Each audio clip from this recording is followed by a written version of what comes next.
Start spreading the news. Old world's here to stay.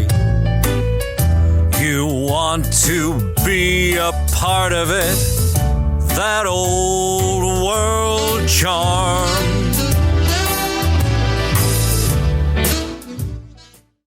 Hello, lovely denizens of the old world, and welcome back to That Old World Charm. It's episode 19. We're going to be reviewing the Tomb King's army book, as requested by many of our patrons in previous votes. It was like they were perpetually the third most voted faction in our polls, and seeing as they're one of the, pillared factions that they brought back into this old world, we are going to be doing that review today. And of course, if you like what you hear here on the Old World Charm Part 1, go over to Part 2 and get your goodness over there. We'll be answering a bunch of listener questions, patron questions, and maybe even designing a couple of spicy lists. So hopefully you'll join us over there. Thanks to everybody who already has. You guys are absolutely amazing, and we love you.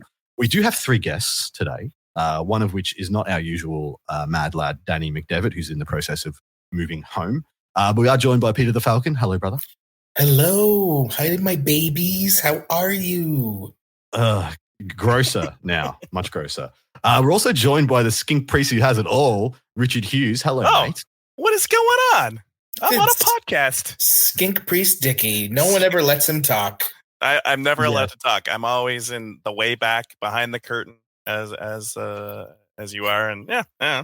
Here I am. He's always sitting back there, chuckling as I swear, and then deleting swaths of content. Oh man, Yeah. we could do a podcast on the stream world and behind the scenes stuff. That would probably sell like hotcakes. Oh, I have stories, guys. Oh Yes. You listeners do not understand how many like amazing podcast episodes have just been deleted from existence. by this man. So for those who do not know, Richard is our editor. So he does our editing. He's also a bit of a lover of all things tabletop and is here to lend his expertise and another perspective on the Tomb King. So we're going to jump straight in because there is quite a lot to unpack. Of course, we're doing a full army review. We are not doing the Arcane Journal. That is going to be saved for another episode because it warrants such. It's dense enough and it diversifies the army playability enough that it's just better off as its own standalone thing. But yeah, we're going to be jumping in. Tomb Kings of Khemri army list. Those joining along at home, page 125 is where you want to start with us. But we're going to be jumping around a little bit because we've decided upon review and feedback from listeners, it's actually really hard to go through the unit entries before going through the special rules. Yeah, lads? Yeah. Okay. Yeah. So that's why Games Workshop, when they made these books, they put the special rules at the back. Yeah, they really exactly wanted right. you to work for it. They really wanted you to work for knowing what was actually good in them. So we're going to be jumping from page 125 to page 153 in a moment, but we're going to give our first impressions and our hibbity hot takes up first. Peter, my baby, my sugar, my honey, how do you feel about the Tomb Kings and how do you feel about this army book? Tomb Kings are an awesome army. I really love their unique play style when it comes to Old World. There aren't too many other armies that play like them, that have these like big blocks of unbreakable units, that have really amazing casters that like more buff than provide any other like aid to your list. They have some cool dragons that don't feel overpowering, but you can run 2 of them if you want.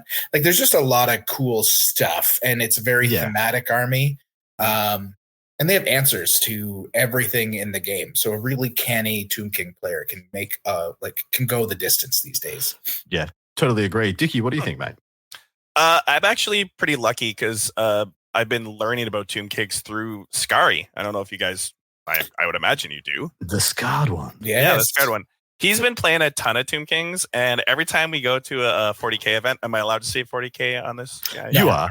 Okay, but good. that's it. You can mention one. That's the one. I have to edit out all the other ones. Okay, perfect. So we go to team events, and he's always talking to me about how awesome his Tomb Kings are, and how they always hit on 5s, and how he really enjoys like the catapult and the big like clippy monster that chops your head off with a little clippy clip. He's always talking to me about that stuff. I am like an idiot here. I'm just gonna enjoy the 2 guys talking, and I'm just gonna be like, wow, that's awesome. I'm going to add like a soundtrack at the end of you guys talking about it. It's going to be great. Man, in the future, we should be asking Scary to be on this show. And that makes way better sense. Yeah, makes way more sense than he should be here. We should stop right now and just kick Dickie off. I'm relegated back to editing, and let's get the Scary one on here. Hey, sorry for this brief interlude, but we were able to get Scary for part 2, so tune in. See ya. That is a great idea, though. We should probably reach out to him for the Arcane Journal for sure. We'll have him add that one then. Yes, but let's launch in. Well, I would like to say a part on my hot takes. Good freaking job, Games Workshop. You took the army that had the most malaise in the player base. No one, I never met an enthusiastic Tomb Kings player in 8th edition. In all of 8th edition, I never met one that felt like they were happy to be playing the faction. They're always just like, I guess I'm here at this table right now, and you are too. We don't have to play if you don't want to. I'll give you the points. That was pretty much how it felt for playing against Tomb King players at the competitive level in Australia. They felt they acted and felt like and proved to be a self-fulfilling prophecy that they were literally a speed bump to furthering yourself in the event. And I had some very good Tomb King players that I played against, and it just never felt like that army let them thrive. And it was that kind of curse, the first book curse that we often see with editions. With Games Workshop, Tomb Kings was the first book of Warhammer Fantasy Battle 8th edition, and so when we got it, if we want to go in the Wayback Machine, 7th edition and 6th edition had some wild books with some really crazy combos and some magic items that were bonkers. Tomb Kings comes out. It's like immediate first read, very demure. It has a couple of cool things. It's got some poison shots and stuff. But because it's the first book, your assumption is always, this is just what this edition's going to be like. Yes. And then Ogre Kingdoms comes out and Orcs and Goblins and all these other books. And you're like, oh no, this isn't what this edition's going to be like. This is just this really terrible book. Yeah. And it was very unfortunate. The book was as bland and beige as the bones upon which it was contrived. But let us jump in. Tomb Kings of Khemri army list. Is there anything spicy in this Grand Army composition list, lads? I don't know about spice. Like you have to take a Tomb King or Tomb Prince. Like you have to. And you have to take a Mortuary Priest or High Priest. Other than that, you have to take at least one unit of Skeleton Warriors or Skeleton Archers. And then kind of Bob's your uncle for everything else. The fact that if you don't run in a capped format where they cap the amount of units you can take, you can run 6 Tomb Scorpions in a 2,000-point game is insanity. And that was what they chose as the limit. They were like, you know what? These are really strong, but we're going to let you take 6 of them. Wild. Yeah, that's correct. And then they put limiters on stuff like Khemri War Sphinxes, 0 to 2 per 1,000 points. I've yet to see somebody run more than 2 of any War Sphinx and or, Colossus, etc. Yeah, Necrosphinx. I've yet to see anyone run more than 2 of either. But they are, they feel a lot better than they ever have before, because I distinctly remember a game in the middle of a large tournament where my Iron Gut Star got charged by a War Sphinx and a unit of 6 of the Snake Riders. What are they called? The Sepulchral Stalkers. No. Necropolis Knights. Oh, the Necropolis Knights. And I remember thinking, oh crap, I'm in trouble. And turns out, no, I just killed all of them. You were not in trouble. They came in, they swung, killed like 1.5 Iron Guts, and then I mauled them in the next turn. But yeah, that is the army list. The army list is pretty as standard as it gets. It pays a little bit more in the hero tax because they're ubiquitous. You must take Tomb King or Tomb, and you must have a High Priest and Priest. But apart from that, it is pretty stock standard, pretty open, and you can do quite a lot with it. So jumping over to page 153 for the special rules, the first of which is Arrows of the Asp. Can't say that again. Arrows, units with this special rule never apply any modifiers to their hit rolls when shooting, regardless of the source of the multiplier. And that is one of the keystone abilities that has made its way through editions for the Tomb Kings, pretty much meaning that you always have a baseline of reliable shooting, whereas, so many other, menial archer units like arrow boys and night goblins and state troops and stuff are just extremely swingy based on the modifiers applied, whereas you kind of can just bank on damage and some reliability from your archer units. Is this a good rule, lads? Yeah. What? It's a good rule, right? Dickie, what do you think you're talking about? This rule is amazing. Oh, thank goodness. No Holy modifiers. I thought it was Absolutely none. There is no rule in this game that can change how you hit on fives. Every unit in this book, that because like Arrows of Asath special rule, it's on literally everything that can shoot a gun or shoot a bow or whatever the hell undead things shoot, except for the catapults, which don't need it. Correct. Crazy. So good. All right, I'm gonna enshrine our rhythm early in this one. It's gonna go me, Dickie, then Falcon for the reading of things. Okay. And so next up, Dickie, tell us about Cleaving Blow. Well, I have one question because after editing, how many podcasts? We've done 19 now. Was it 19? Yes. This is 19. So Peter, how exactly should I read special rules? Should I do the flavor text first in a funny voice and then? Why? Yes. Why would you ask him that? Yes, read the flavor text in a funny voice. Well, Peter's the heart and soul of the podcast. What have I done? What have I done to deserve such disrespect? Funny voice, the flavor text, deadpan the rest. And you have to immediately transition to the deadpan. Thanks, Dickie, for adding 15 minutes on this episode. You're welcome. I'll edit it out. Okay, so Cleaving Blow. A swift and deadly strike that can cleave through the thickest of armor. It was not the most. Anyway, this model special rolls a natural 6 when making a 2-wound roll in combat. It strikes a cleaving blow. Enemy models with troop types regular infantry, heavy infantry, light cavalry, or heavy cavalry, or war beast are not permitted an armor or regeneration save against a cleaving blow. Ward saves can be attempted as normal. This is the reason Tomb Scorpions are bonkers, right? Because they can just pop up and just it's one of the reasons. Cleaving Blow is just an amazing ability. Peter, what do you think? Well, so Tomb Scorpions actually have Monster Hunter. That's what makes them. Oh, really? I thought they had Cleaving Blow as well. No, well, they have a better version. Cleaving Blow is for Tomb Guard and elite units. But yes, it's still very good. It's also the special rule that should probably be in the core rule book because 90% of the factions have it. Yes, on something. Correct. But it is a great rule. Any way that you can shut down cavalry and infantry, even of the smaller variety from getting any saves is going to be good. So yeah, and I just love that. It's cute that you're charging me with your what are they called? Blood Knights. Cute that you're charging me with your, super chosen Chaos Knights. That's a nice armor save you have. 6. See ya. Yeah. Yeah, so good. You did. Take it away. That's my God. Oh my goodness. Curse of the Necropolis. A powerful curse hangs over the rulers of Nikara. Those who would strike down these ancient lords find their blood turned to sand and their bodies engulfed in swarms of desert locusts. If a model with this special rule loses its last wound to an enemy attack, the unit that made the attack must immediately make a leadership test. If this leadership test is failed, the enemy unit suffers D3 strength 2 hits with no AP. It's Why make the game go half an hour longer? Just no. I can say the same thing about this podcast, Peter. Thank you. Wow. Hey. But this rule is just as crap as it has always been, and just does nothing. And it was not worth the printing ink that they used on it. Wouldn't it just be cooler if they just took damage after you killed the Tomb King or whatever? Wouldn't it just be a cooler rule?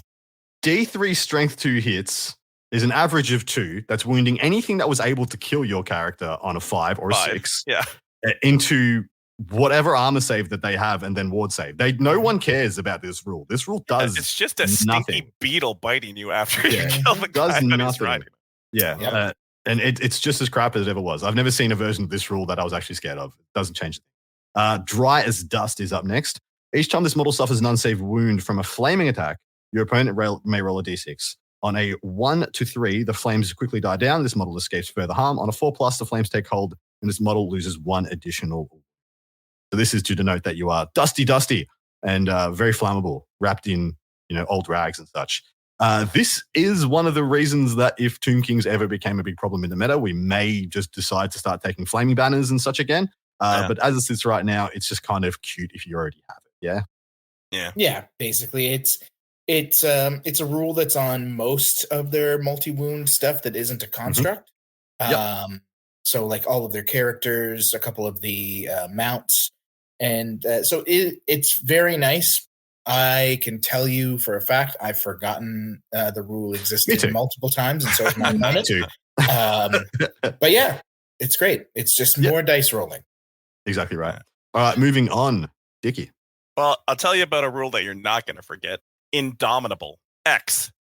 Within, I have to do the weird voice. Sorry, I forgot. Within the legions of Tomb Kings march creatures of indomitable will that hang on the last vestiges of life, no matter what. I feel like, Dickie, you only have one weird voice. I only have one. I'm sorry. I'm good. Is it okay that I'll just keep using it? A unit with this special rule reduces the number of wounds suffered due to the unstable special rule by the number shown in the brackets by X. I feel like it's the next. That should be the title of the next, Triple X movie. Indomitable X. Indomitable X. Yeah, probably. Yeah, it really should. As long as they keep Ice-T or Ice Cube in the main position, and 100%, and 100%. not Vin Diesel. Yeah, he's the true Indomitable X. Peter, is this a good rule? Yes. Yeah, it's very good. Very good. It's the rule that they used to have, but made so much better and so much more relevant because, we used to be able to charge the flank of a War Sphinx and just make it go poof because we had, 3 ranks, flank, charge, banner, BSB, whatever. And see you later, alligator. Maybe you reduce it by 1. But now this is a very relevant. We're usually dealing with less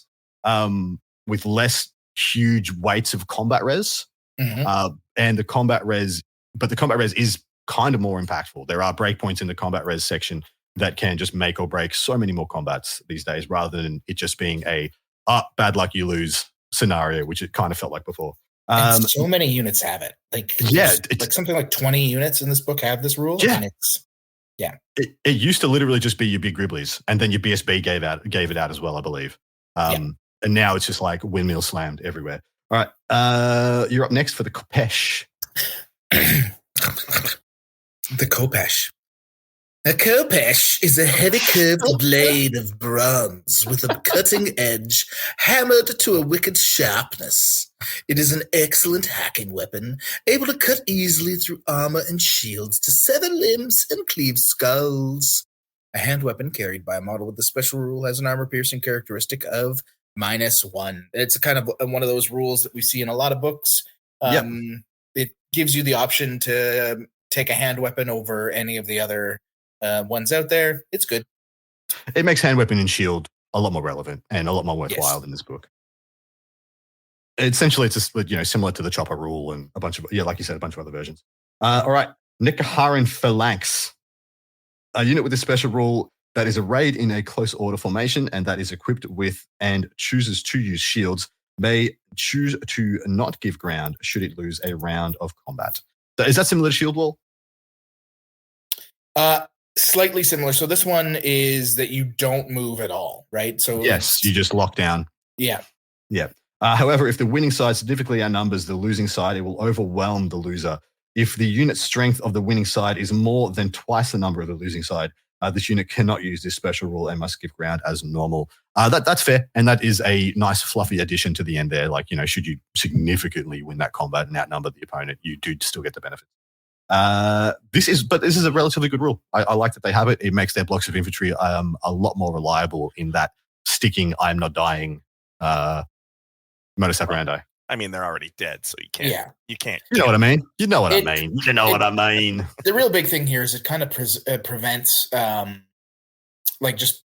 pushing them off the board. Correct. Even through give ground, right? So you get them right against the board edge for whatever reason, and as long as they hold the line, they're not going to move any further. So Yep. Agreed. All right.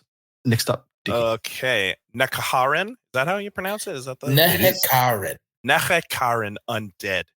The legions of Tomb Kings are no longer beings of flesh and blood, but sun-bleached bone animated by ritualistic magic that strides slowly, inexorable towards their enemy.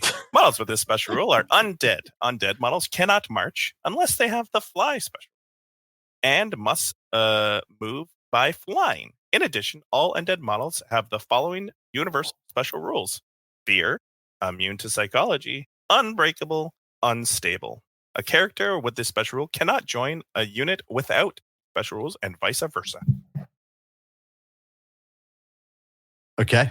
This is just I am dead, and I don't care about. And there's a lot of things I don't care about because my model is essentially dead. Causing fear, though, has never been more relevant, and having a whole army that causes fear, it can be significant at times. Yeah. Yes, it is. All right. I've left this. I've done this on purpose because I did count out my Ibble Black Bubbles and realized that I want Peter to fully unpack how you resurrect models in this army. Resurrecting the Fallen. So there's no flavor text here, which is unfortunate. I think that's really the reason why you did this. So in a Tomb Kings of Khemri army, it's possible to heal a unit by recovering lost wounds. And to resurrect fallen warriors, wounds recovered in this way follow a strict order.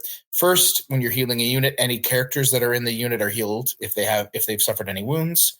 However, if a character has been killed in that unit, you can't bring them back from the dead. It's only if they're wounded. Second, models with more than one wound on their profile are then healed. Then the unit champion. And then the standard bearer and musician.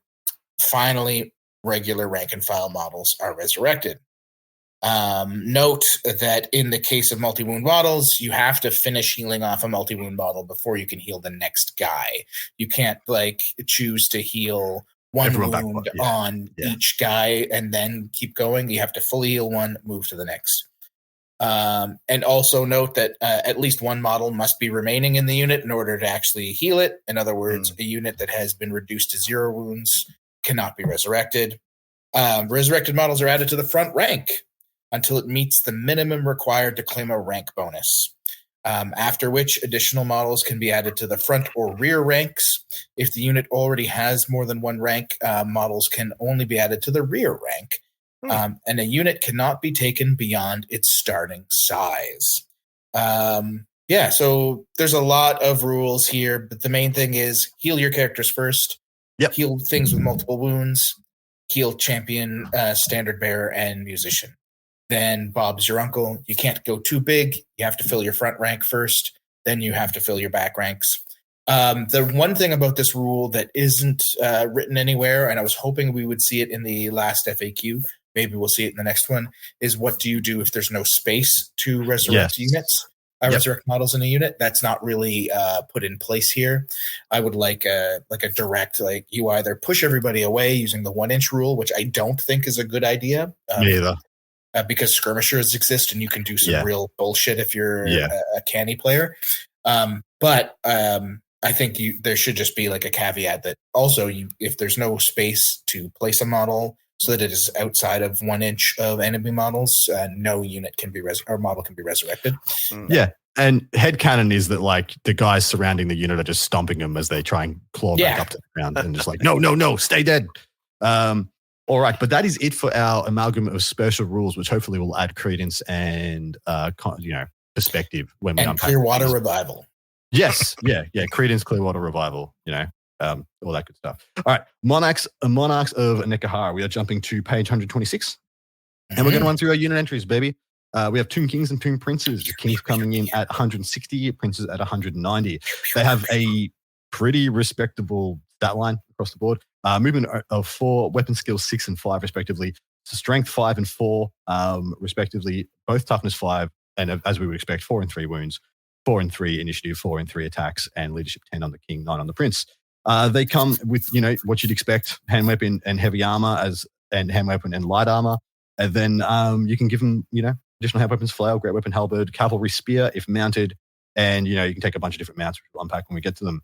Special rules: Curse of the Necropolis, dry as dust, flammable, indomitable 2. So straight up, just indom 2. Kopesh, my will be done, and Nekaharan undead, regen 5+. is quite spicy also. My will be done is a special rule and reads as thus. During the command subphase of their turn, this character can attempt to exert their will upon those around them by making a leadership test using their own leadership. If this test is passed, choose one of the following modifiers until the start of your next turn subphase. This character, their mount, and any units they have joined gain this modifier to a maximum of 10. Forward to glory, plus D3 move. My worthy champion, plus 1 weapon skill. Champions, rather, because the whole unit. And strike like the Cobra, and you had better do the Cobra if you use this one, which is plus D3 initiative. These are pretty good rules and stat lines, lads. How do we feel about the Tomb King and 2 Prince? Dickie, any thoughts first up? Oh, well, first of all, they're required, so you have to take them. But I think they're solid. Correct. Like, they're great. Me too.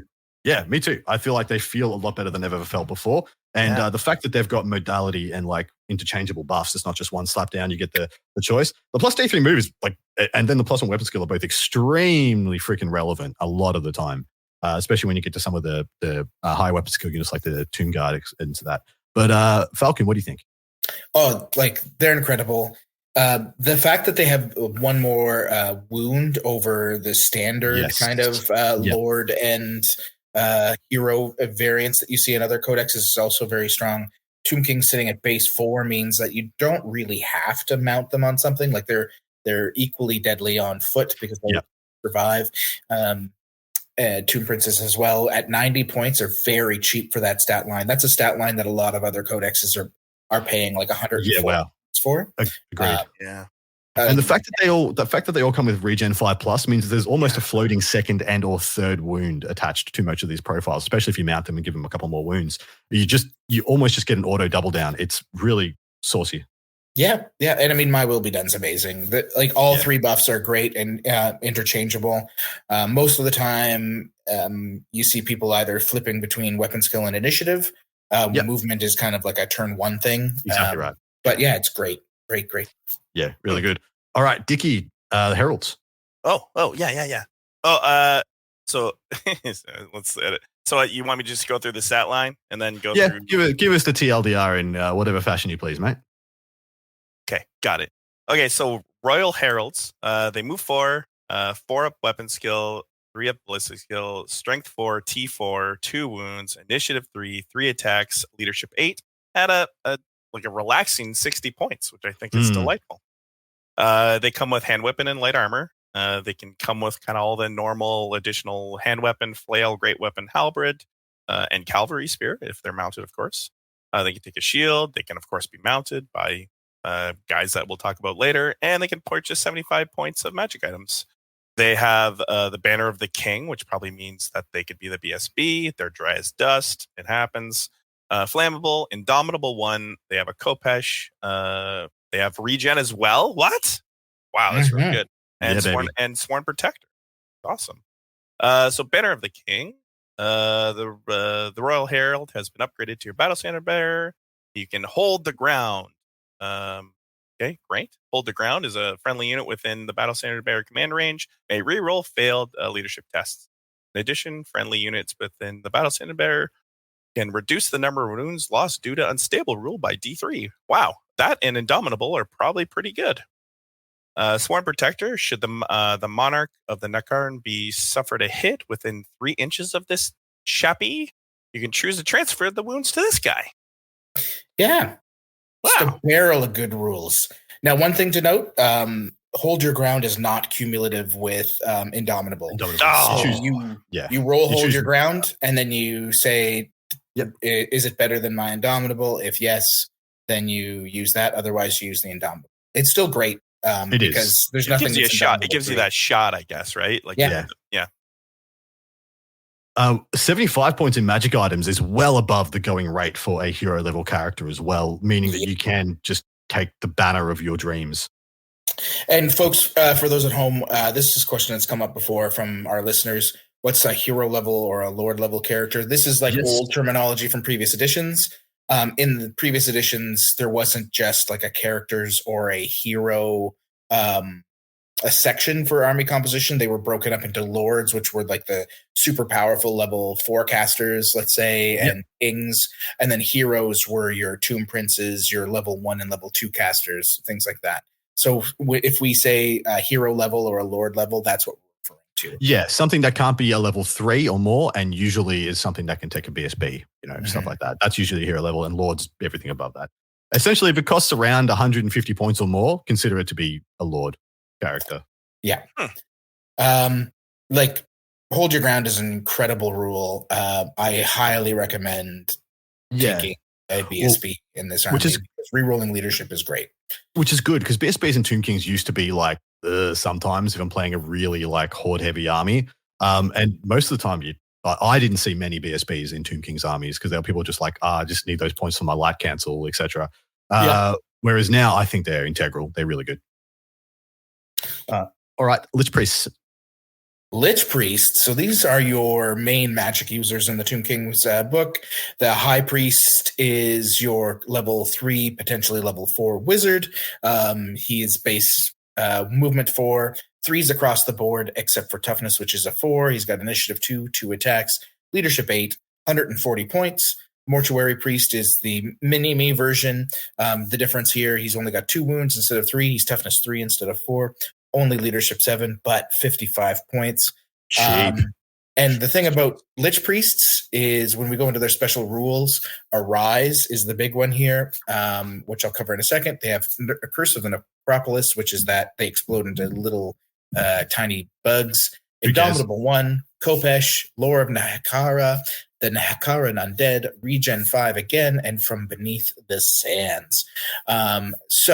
Also, they know Elementalism, Illusion, and Necromancy, which are all 3 incredible lores to have access to. Necromancy specifically being good for Tomb Kings and not really for most other people. Who would have thought? Who would have thought Necromancy and like Undead would be a good combination? It's just stunning to me. Outside of that, like Elementalism, we all know Plague of Rust is a very powerful spell. Absolutely. And Illusion is a great way to shut down dragons and other big gribblies you don't want in your face. Arise. So this is like probably the rule that most people are going to attach to Tomb Kings. This is how you resurrect units during the command subphase of your turn. If you are not engaged in combat, this character may attempt to resurrect the fallen by making a leadership test. If the test is passed, a single friendly unit that has the Nehekaran Undead special rule that is within 12 inches of the character recovers a number of lost wounds. However, magically repairing bigger constructs are much harder on them, therefore you get less wounds. So if you're rezzing regular infantry or swarms or heavy infantry, it's the level of the wizard plus D3. If you're doing cavalry, war beasts, etc., it's level of wizard plus 1. If the unit's troop type is monstrous infantry, monstrous cavalry, light chariots, they recover the caster's level of wizardry and wounds. And finally, if it's a heavy chariot, monstrous creature, behemoth, or war machine, it only ever recovers a single wound. So you are... it's to your benefit to run multiple wizards in a Tomb Kings list. It really is. Versus other armies, which often don't want to run more than 1 or 2 wizards. Like, you can feel comfortable if you want to run 3 or 4 even. Just to get all those extra buffs, especially if you're going infantry heavy. Well, the fact that a Mortuary Priest can resurrect like D3 plus 2 just for the 55, you would be going up to, plus 30, so 85 points to possibly resurrect 5 Tomb Guard a turn. That's legit. That's pretty legit amount of points you are generating, per turn, just bringing it back. And the High Priest, in addition. But the thing is, so I'm of the opinion, though, if you're running a heavy chariot, monstrous creature, behemoth heavy list, you only want level 1s, because all you're doing is resurrecting 1 wound regardless of your... If you're going to go that route, for sure. Or you're just going to go for the 1 big boy because you don't care about healing. You're doing correct, things, right? Correct. So, what's the other ability? Because the Lich Priest gets that legendary Adam tick of approval for a 2-page spread. Yes. So the other 2 things it has is From Beneath the Sands. So this is a rule that a number of units have. But for the priests, it's special. During the command subphase of their turn, if the priest is not engaged in combat, the character may choose a single friendly unit that has both the Undead and Ambusher special rules and is currently held in reserve, and attempt to summon it by making a leadership test using their own leadership that can't use the generals or anything else. If this test is passed, the chosen unit is successfully summoned and can be placed on the battlefield anywhere within 12 inches of the priest, but not within 6 inches of enemy models. This unit cannot charge during this turn and counts as having moved for the purposes of shooting, but can otherwise act as normal. If the test is failed, the ambushers pay no heed to the model summons and are delayed until the controlling player's next turn at least. And then, as normal, ambushers arrive automatically at the start of round 5 if they haven't come up yet. Yeah, this is a great rule. Fantastic. Fan-freaking-tastic rule. There's so many armies that want to use ambushes, but so few armies have the reliability to make the archetype like really reliable. Like, yeah, just to make it work. You can just have a game where like you put 600 points in ambush and you're like, they just don't rock up until the game's already over, and you just play, a 1,200 point game versus 2,000 point game, and you feel like an absolute goose. This is integral to so many different units being viable in this book. Mm-hmm. And it's good to remember as a Tomb Kings player, and if you're playing against opponents, if they choose to use this ability, they can't then also roll ambushers if it fails. Correct. You don't get both. I have seen people kind of try to do.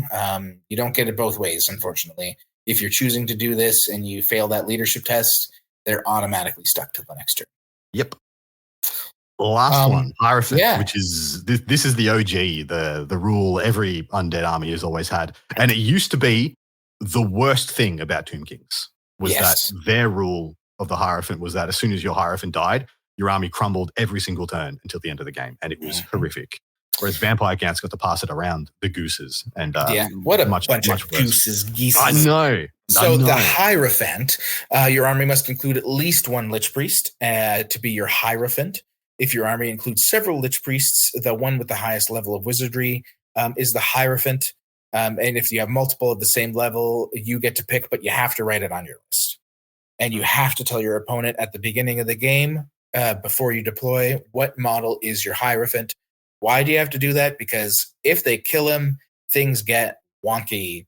If the Hierophant is removed from play, all friendly units with the undead special rule lose regeneration. And in addition, at the end of the phase in which your Hierophant was removed from play as a casualty, and during every start of turn subphase thereafter, all friendly units with the undead special rule that are currently on the battlefield must take a leadership test. If they fail, they lose a number of wounds equal to the amount by which they failed the test.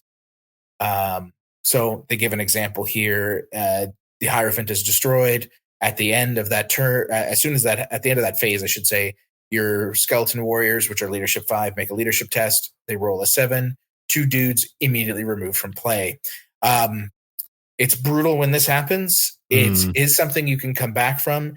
It is, once again, worse for Tomb Kings than it is for Vampire Counts because they have a bunch of units that just ignore it. Yeah. And some other stuff, which is garbage, in my opinion. But it's a legacy army, so who cares? Yeah, so you got to protect your Hierophant because it can make the game go bad real quick if you lose them early. Agreed. All right, next up we have the Necrotect. This is 55 points for essentially a bunch of 3s and 4s. Movement 4, weapon skill 3, strength and toughness 4, 2 wounds, niche 3, 2 attacks, leadership 7. Comes with a hand weapon, whip, and light armor. Cannot take any upgrades. No heavy armor, no shield, no great weapon, no flail. May purchase 50 points of magic items, and it comes with Dry as Dust, Eternal Taskmaster, Flammable Kopesh, Nekaharen Undead, and a 6+ regen. The Eternal Taskmaster is the only reason you would buy this guy, and this is a very relevant buff.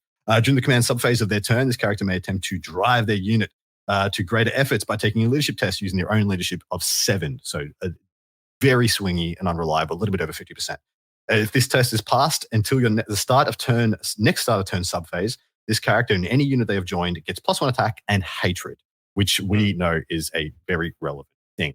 55 points is not bad if you were playing a big unit of Tomb Guard. It is not a bad idea to 55 points. Just let them absolutely pop off at times. My issue is that leadership 7 is just a very hard thing to bet on. In the turn you need it. If it doesn't do it, you're going to be like, wow, 55 points down the hole because this guy is essentially 2 wounds of no save and probably not worth buying any magic items for, realistically. But what do you guys think? I love the buff. It's a fantastic. The buff is amazing. If this guy was leadership 8, just one more leadership, I would be freaking send it. Like, go for it. If you've got the unit to make this guy worth it, this guy's worth it every time.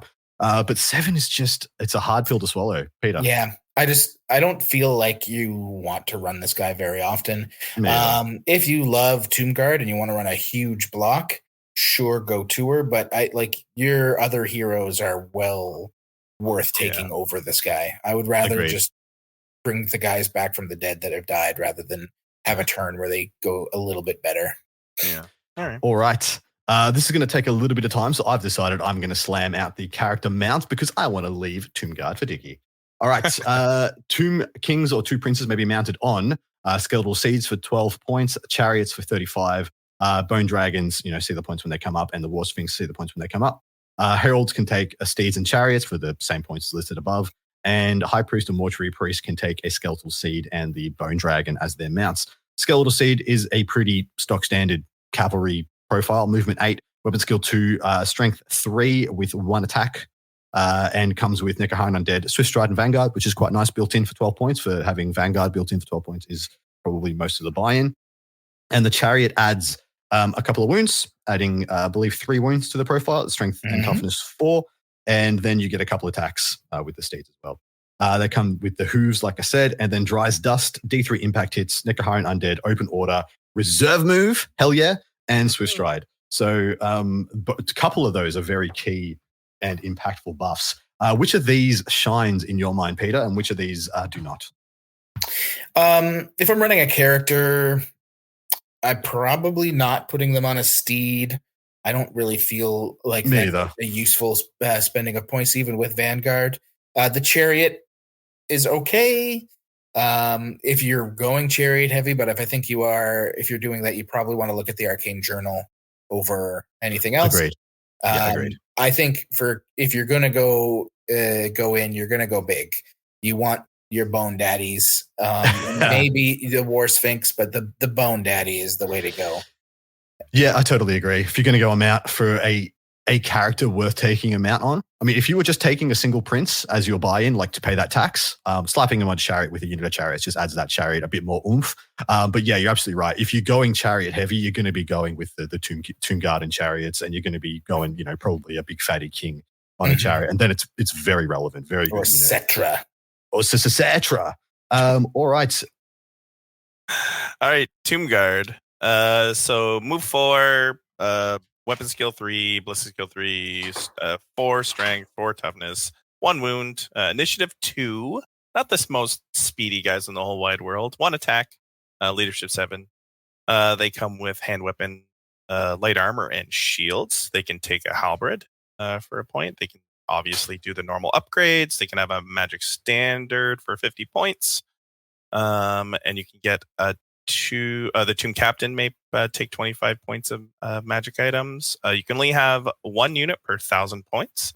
You can purchase them drilled. I know how much you guys love the drilled keyword. And you can give them the Nekaharen Phalanx special rule for 1 point. They have a really juicy special rule, which we already talked about, called Cleaving Below. Close Order, Indomitable 1, Kopesh. They're undead, of course. They have regen 6+, and they're regimental. Very nice. I rate Tomb Guard. I'm not sure I love them in every army, but I think they're a better unit than they've been for a long time. And 10 points is probably perfect. What do you think, Peter? Yeah, they're fine. If you like, I would only take them if I really wanted to fill out core, because you can take one of them as a core choice. Yep. Drilled on them, not as useful because they can't march. So you're really only going to be using it for shenanigans during combat. So yeah, they're okay. I like them. I'd run them, but I also, if I didn't run them, I wouldn't be mad. Regimental unit is nice because you can do some janky stuff with skeleton archers attached to them. But yeah, once again, they resemble medium infantry rather than heavy infantry in this book.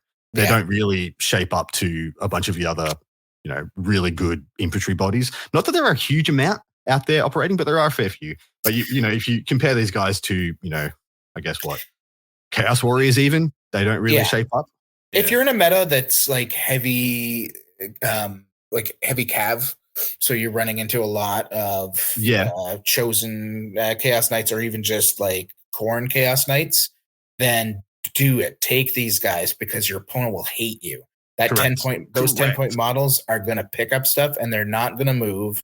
So like you're going to lose, they're going to lose their lance benefits and they're just going to be shitty after that. That's where these guys they shine is against stuff like heavy cav and heavy infantry, heavy lists. They're not going to do anything to your opponent's monsters. You might as well just run skeletons if that's what you're trying to hold up. But yeah, totally agree. In saying that, Peter, Skeleton Warriors.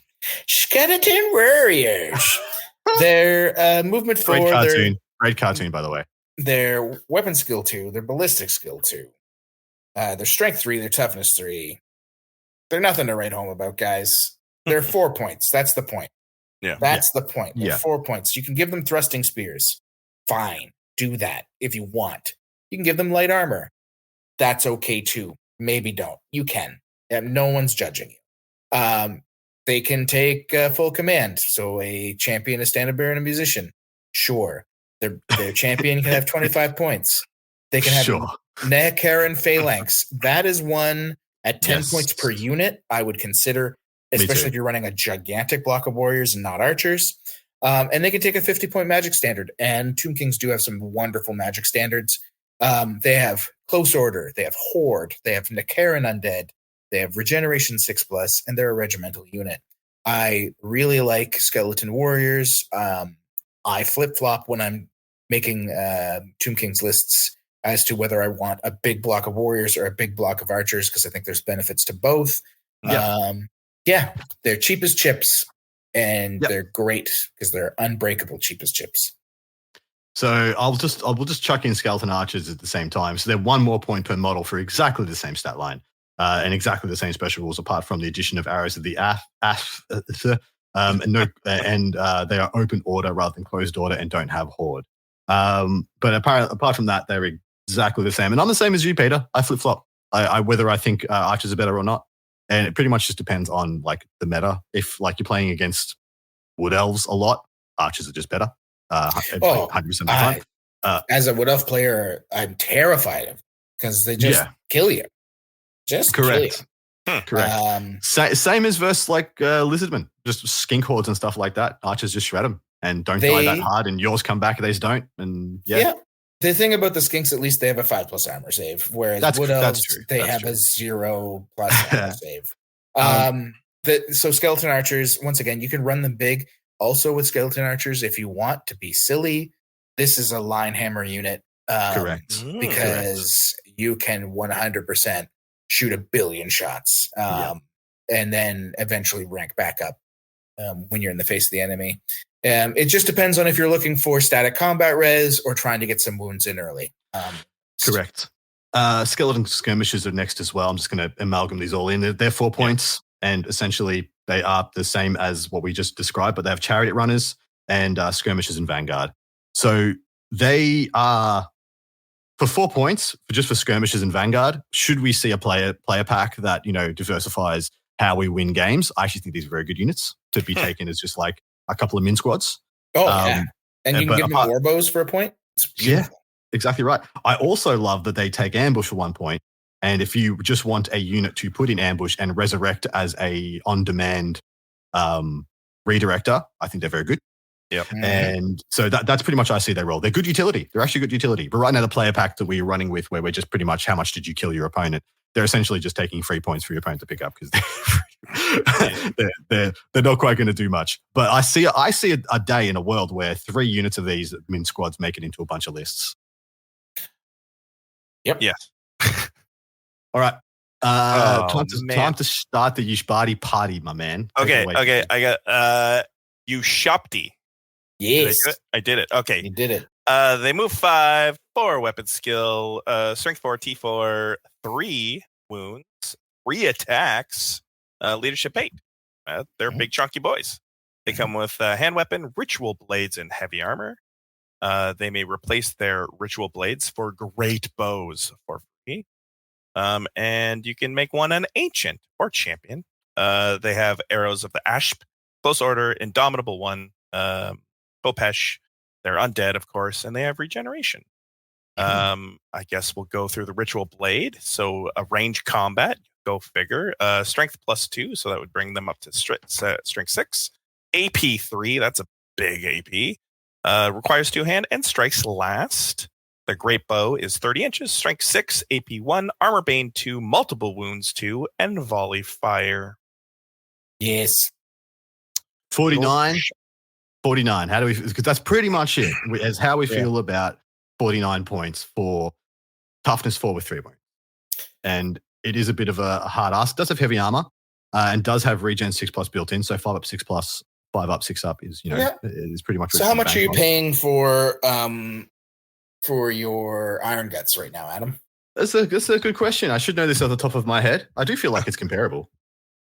It is. And these guys are AP3 based. They don't have armor bane. But they just are AP3 versus AP2 with armor bane. Strength 6 is solid. I like Ushabti because you can also resurrect them, right? Yes. So you can pretty reliably bring back 1 or 2 Ushabti a turn as monstrous infantry, if not more. I played a game into Danny in the early days of the Arcane Journal where I killed like 8 Ushabti in one turn, and he brought back 7 of them on his turn. Oh, wow. I was not happy about that, but that's just a thing that can happen. Like, they're not invincible. They die. They definitely die, but I do like them. I'm not as sold on Great Bows because you're usually only running like 6 of these guys, and it's, 6 shots that are hitting on 4s. At least they always hit on 4s. Yeah. Multi-wounds too, but yeah. I mean, you're paying 49 points for 6 shots that hit on 4s. So 4 hits from, close to 300 points. Also, I will say that I was incorrect. Iron Guts are 10 points of model cheaper. They are 39 points for 4. I knew there was a 9 in there, but 10 points less for the same heavy armor. Essentially one less AP is where we're at. And mine are core. These are not. But yours can't be resurrected from the dead. That is true. That is very true. Is that worth ostensively? Is that worth 10 points a model to you? It might be. It generally might be. I think they're fine. Like, I think you can. I do as well. I think they're fine. I think they're totally fine. I think they are a unit that has to be built around and supported appropriately. But if you do, I think they are pretty legit. Yeah, I mean, the fact that oftentimes Tomb Kings players are playing like the come to me game.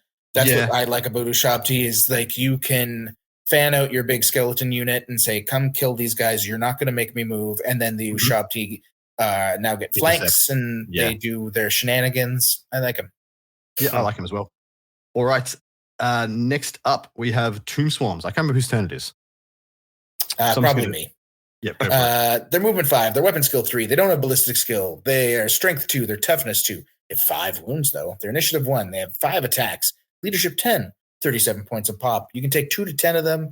They got venomous bites, which means they have poisoned attacks. They are dry as dust. They are undead. They have regen 6. And they're skirmishers. You can also pay to have them ambush. I love Tomb Swarms. I love having 2 or 3 of them. I think they're great as a speed bump unit. I think they're amazing with From Beneath the Sands if you just want to like shoot them up in front of your opponent at the most inopportune time. I just find the points high. I find them to be a lot of points. Like I look at the skeleton skirmishes, which are essentially 20 points for the 5. For the same 5 wounds with a worse toughness is 37 points on the swarm, on the Tomb Swarm. And so in my head, those two fill a similar role. And I'm like, well, why would I take the Tomb Swarms when I can take the I like the poison. I like and the From Beneath the Sand, like it is really solid on these Tomb Swarms because you can stick for a while. Whereas your skeleton skirmishers are capped at like 10. And they're just dead. They're just totally dead.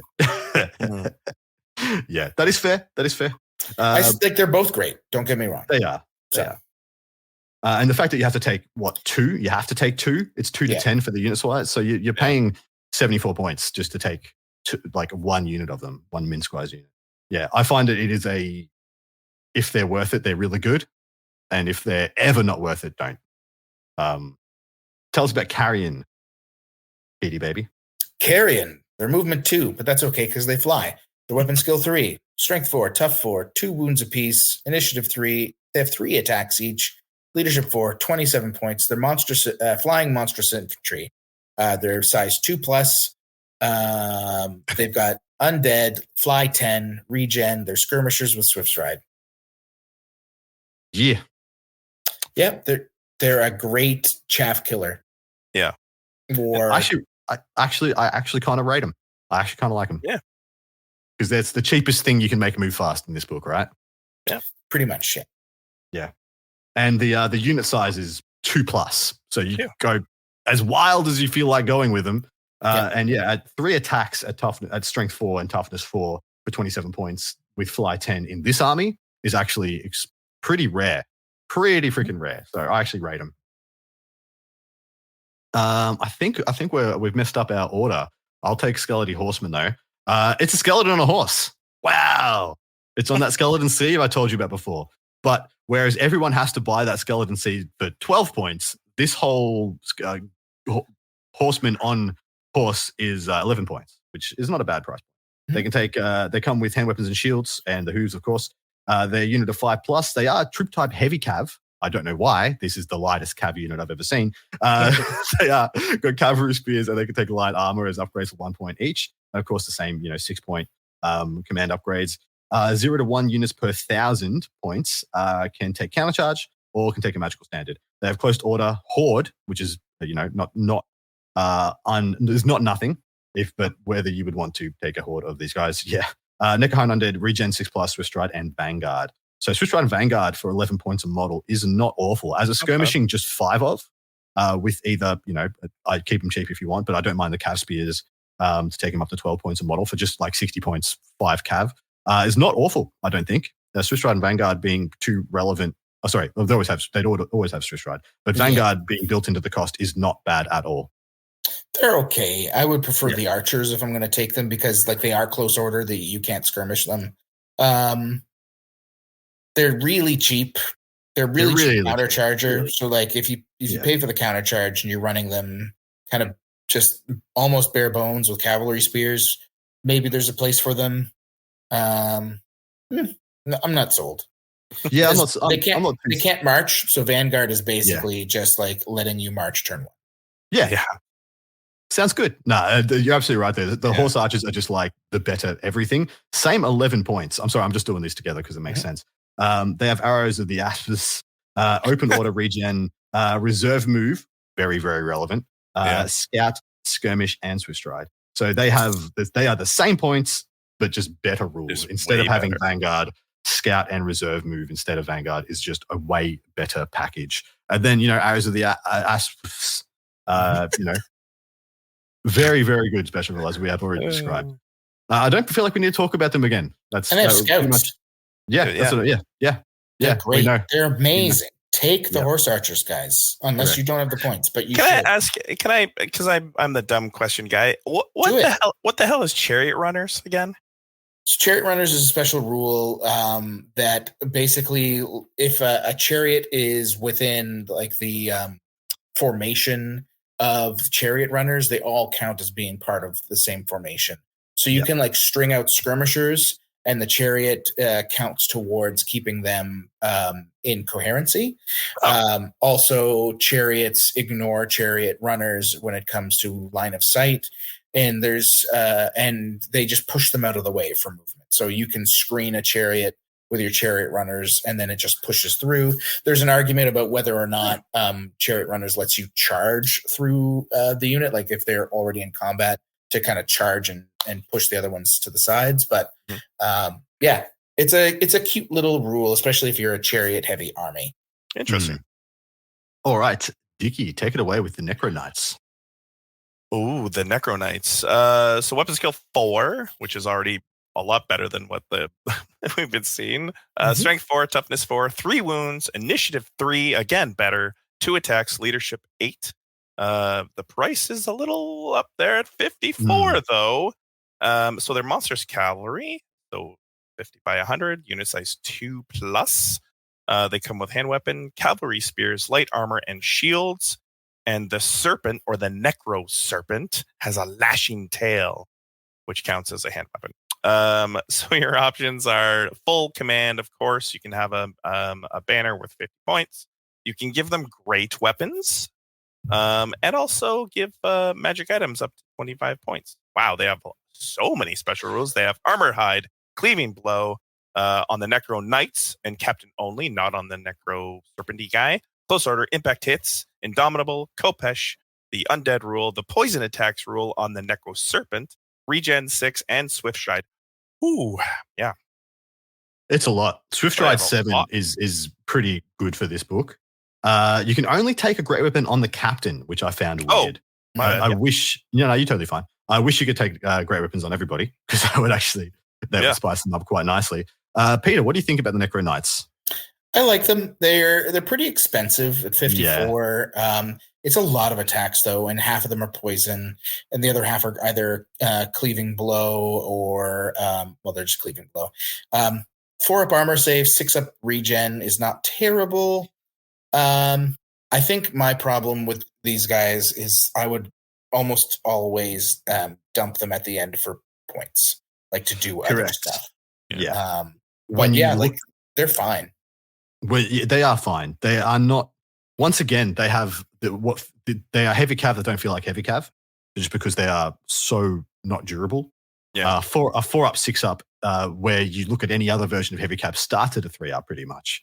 A 3-up is a 4-up, 6-up is not a 3-up. Is not a 3-up. As soon as you take any AP into account, these guys might as well not have a save, because they'll go to a 5-up or a 6-up. Into a great weapon, the profile, these guys are horrendously undurable. And so if you are taking a decent unit of these, you have to be doubling and tripling down on the resurrection. That's the only way to keep them in the fight.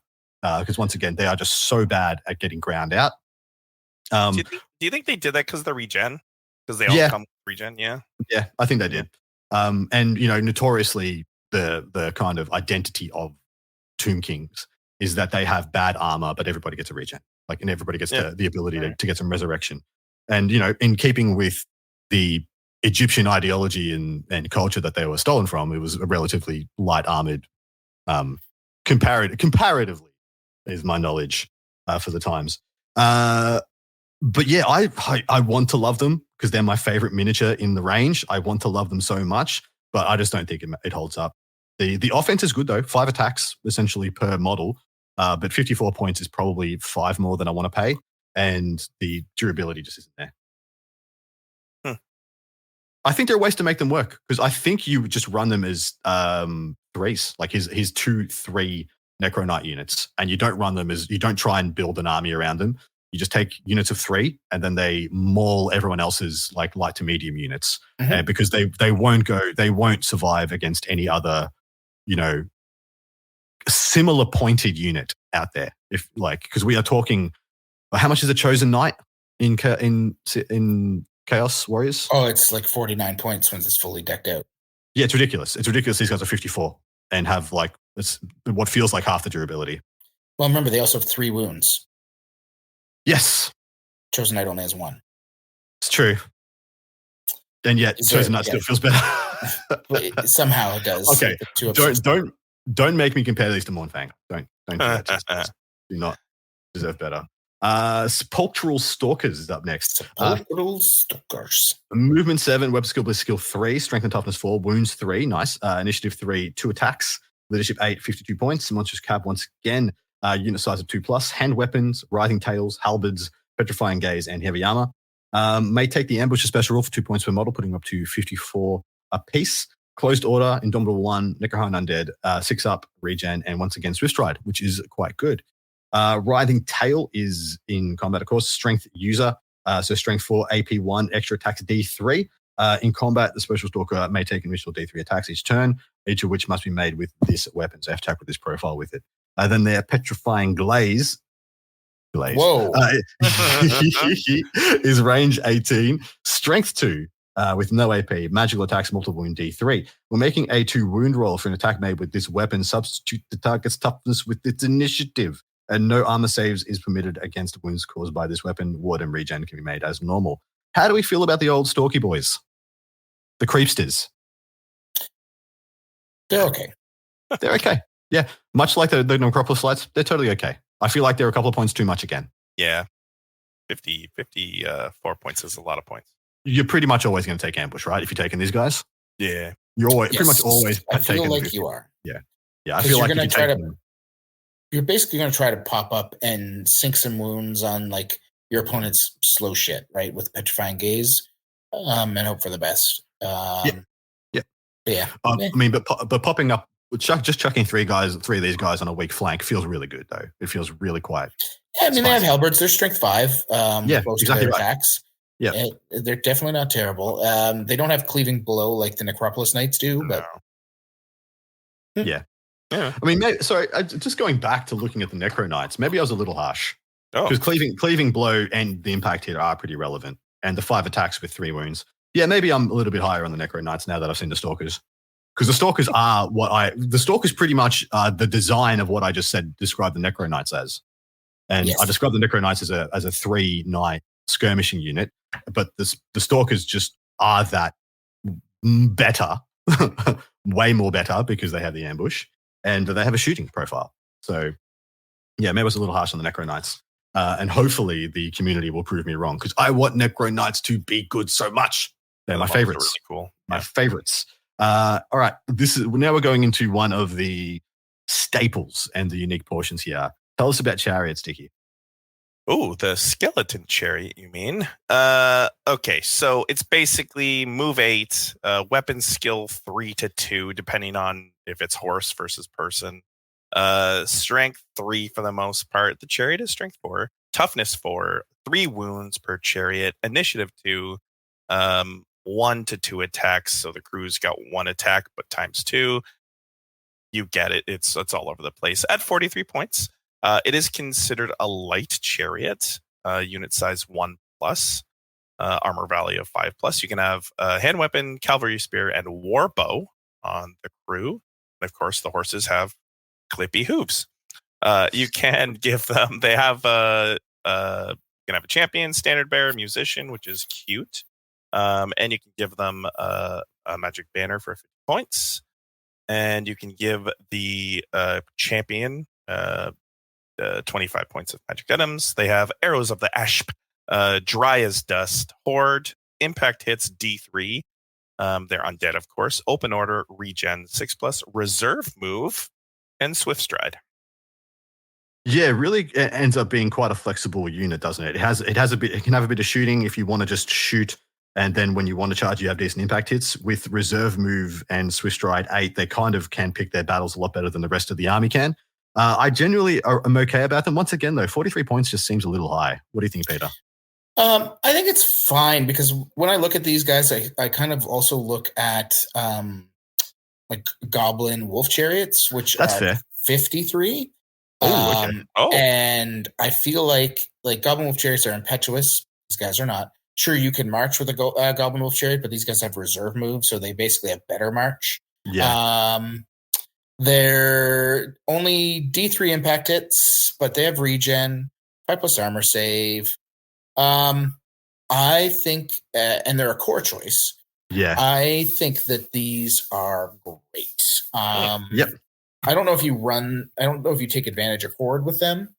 I don't think that's necessarily there, but running them either as one-ofs to help with chaff clearing if you don't want to go the route of skeleton horsemen or skeleton skirmishers, I think is a great option. In fact, maybe you run that alongside because at least it has impact hits for some potential combat, like close combat res if need be.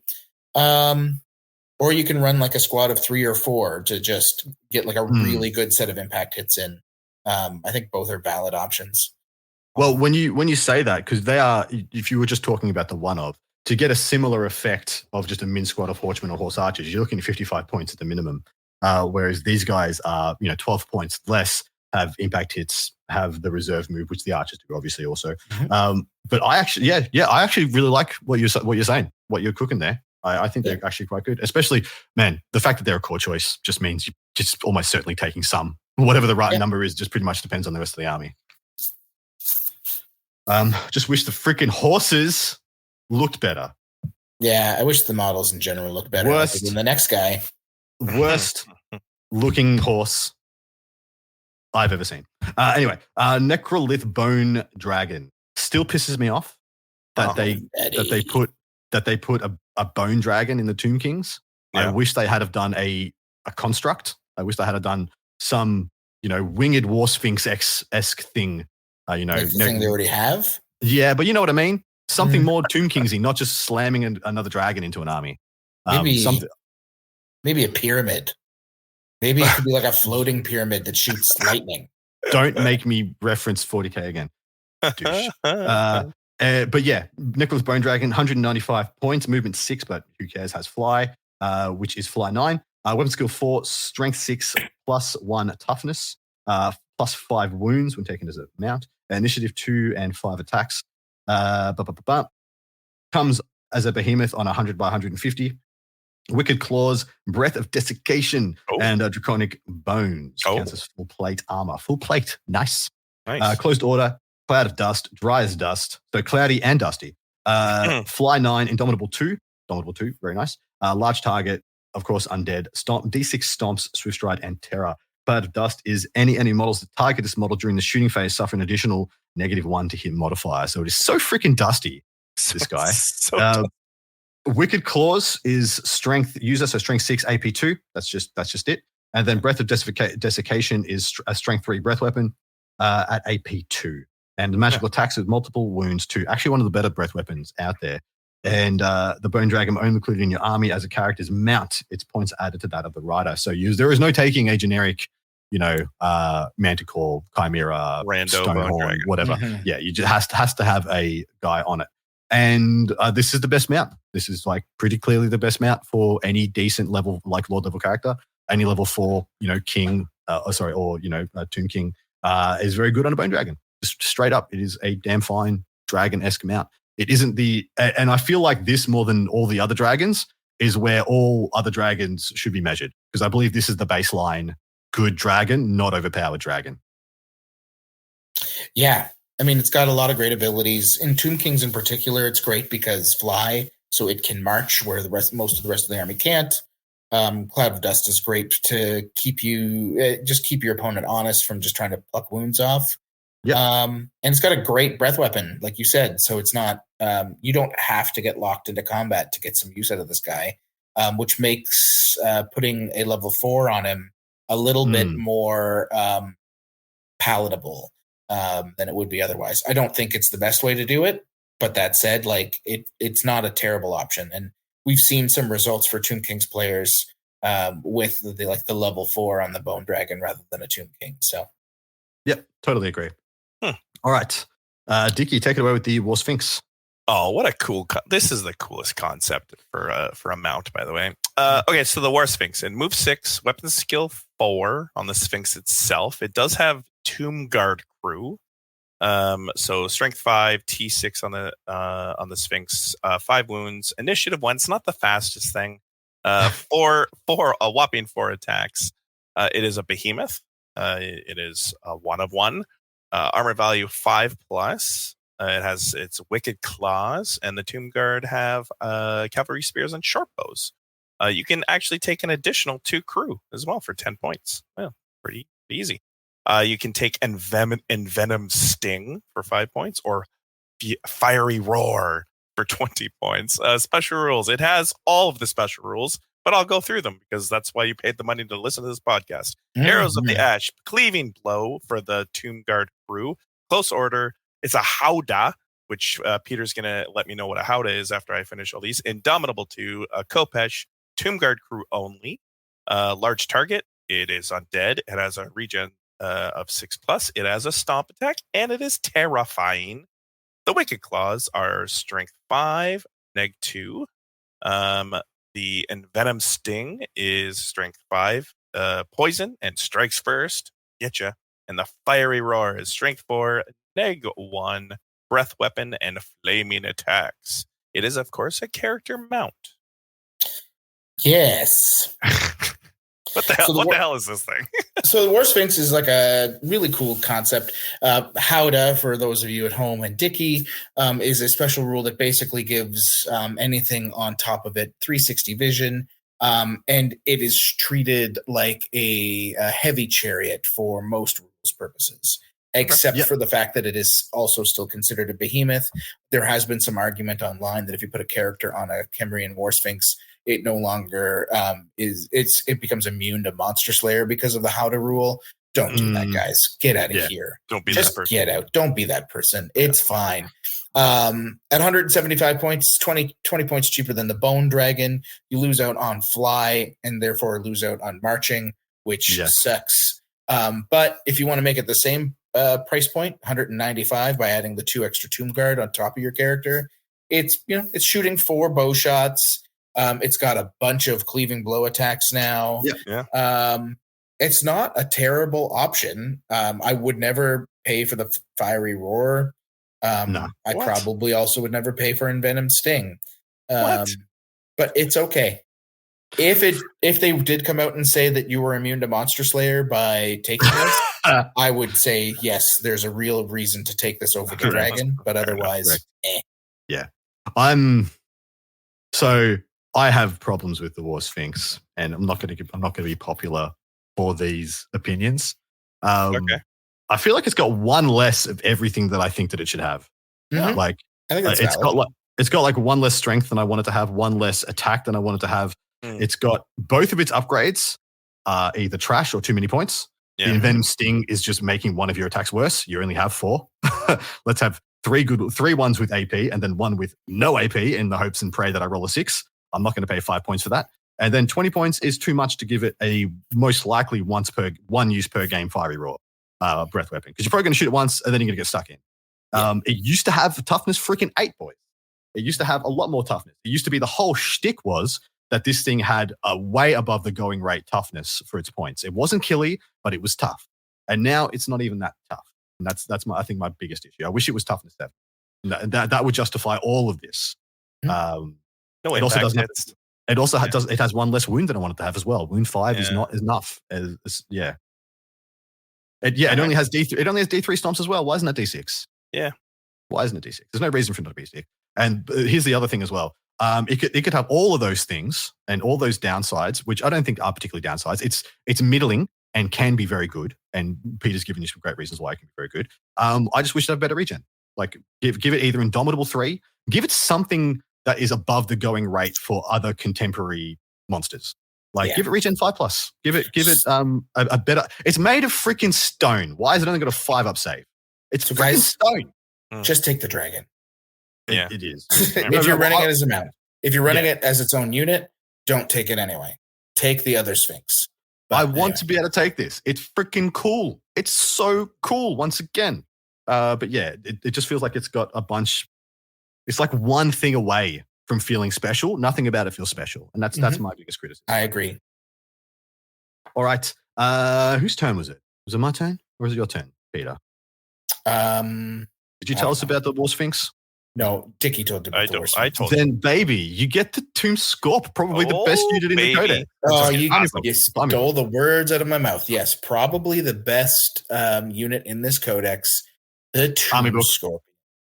Oh, sorry, Army Book. Man, 40K reference. Wow. Look at this. Look at this GW shill telling me how to. Anyway, Tomb Scorpion, movement 7, pretty good. Weapon skill 4. Wow.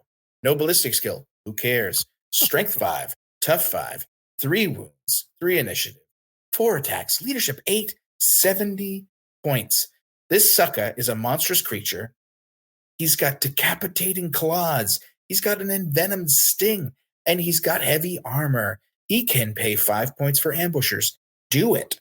Yes. For the special rule, he's got close order. He's Indomitable 1. He's got magic resistance -1. What? Yep. He's got Nehekar and Undead. He's regeneration 6. He's got 3 stomps, D3 stomps, I should say. He's got Swift Strike. He's got Vanguard. He's got Killing Blow and Monster Slayer on Strength 5, AP2 close combat attacks. Both of them, guys, listen to me. He killing your blows and he slays your monsters. Wow. He blows killings and monster slayers. And the Envenom Sting, it's an as strike first poison attack, which the other thing had, and it's kind of bad. Dudes, you got 3 attacks because the one attack has to be poisonous, which is so crap. But you got 3 attacks that are possibly Killing Blow, more importantly, Monster Slayer. on a, let's just say 75-point model, because you are almost always going to pay for ambushers, whether you use it or not. Yeah. Because this sucker also has Vanguard. It just has so many good rules. I beg of you to take 3 of these when you can. If you take less than 2, you need to go to the doctor. You need to say, I have a tumor. I have something wrong with my brain. Tumor. I cannot. He said tumor. I did it. But there's something wrong with me because I can't take two Tomb Scorpions. They're so good, especially in the way the game's currently being played. The fact that you can sphincter rush any monster and have the chance to make your opponent tighten up like that with one of these little suckers, so good. Anyway. When you look at, so the fact that the War Sphinx on the previous page has the same stomp attacks. That is and so... for over 100 more points. Oh. Both D3 strength 5 stomp attacks. Yeah. 2 more wounds though. And the same amount of combat attacks, same strength AP2, but this one's 4 combat attacks at the same weapon skill, have Killing Blow and Monster Slayer. Like, lol, this thing is everything that I wish the War Sphinx had, because it is above the going rate in so many ways. I take Gorges for 20 points more for virtually the same thing, but worse. Magic resistance. It even has magic resistance. Dude, this thing is baller. So good. So baller. Yeah. A Tomb Scorpion. I think for what it does in the game, as in like it is a well-priced one of, single unit monstrous creature. I think it is possibly the best in the game in that slot across any army. And I challenge anybody out there to throw out one that's comparable to this, that is as flexible as well, with the special rules that you have, being able to resurrect it on demand. Well, with more reliability, heal it. Sorry, and when I say resurrect, I mean bring it from ambush. My bad. Heal it, all those things. It's so freaking strong. People pay 50 points for the Dragon Slaying Sword to make their characters worse. Yes. Yeah. This is an AP2 Dragon Slaying Sword. Yeah. And it has a bunch of other special rules on top of it. It's on a toughness 5, 3 wound, 2 save chassis, because it has 5 up, 6 up. Yep. This thing is chef's kiss. All right.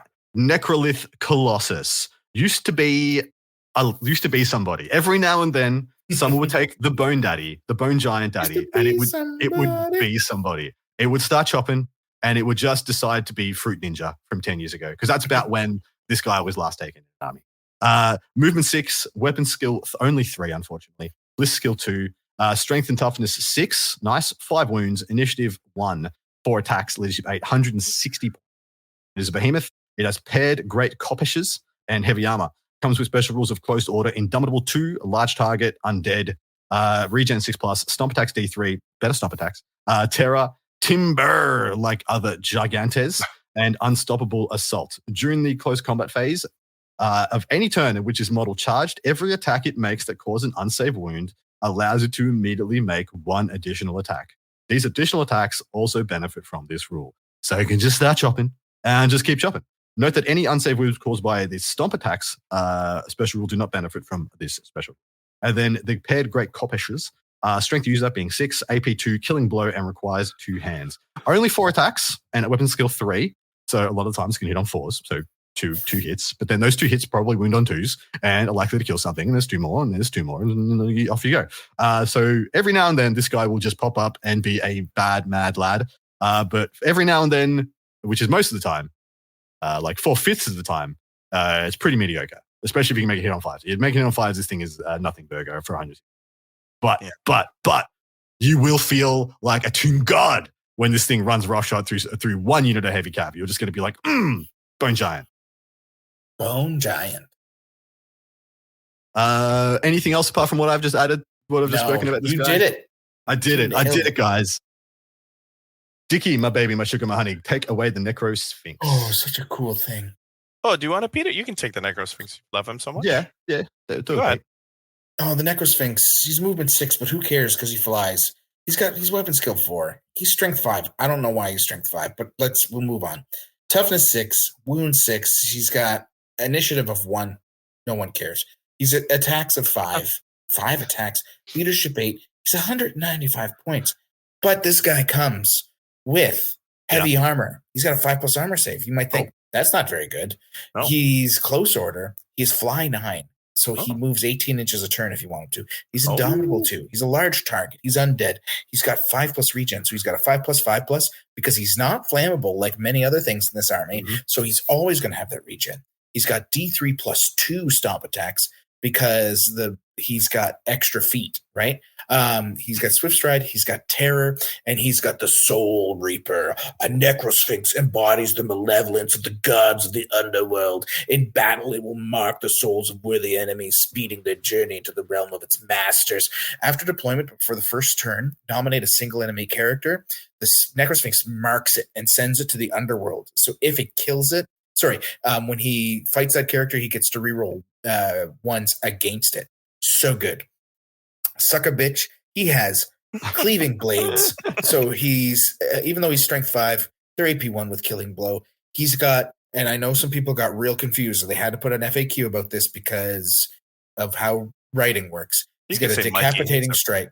So one of his attacks is actually at strength 10, AP 4, and it has Monster Slayer and killing blow. Yeah. He also has an Envenom Sting, which is the crap sting that's a strike first.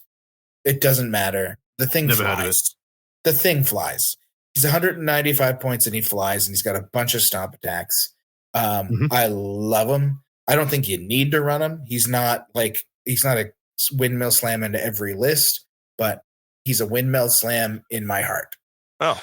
Why does literally a killing machine built of stone and metal only be strength 5 with AP 1? But I know. It's still old good. Stone. It's old stone. He's still good. I like this guy. I like it a lot. I do rate the Necros.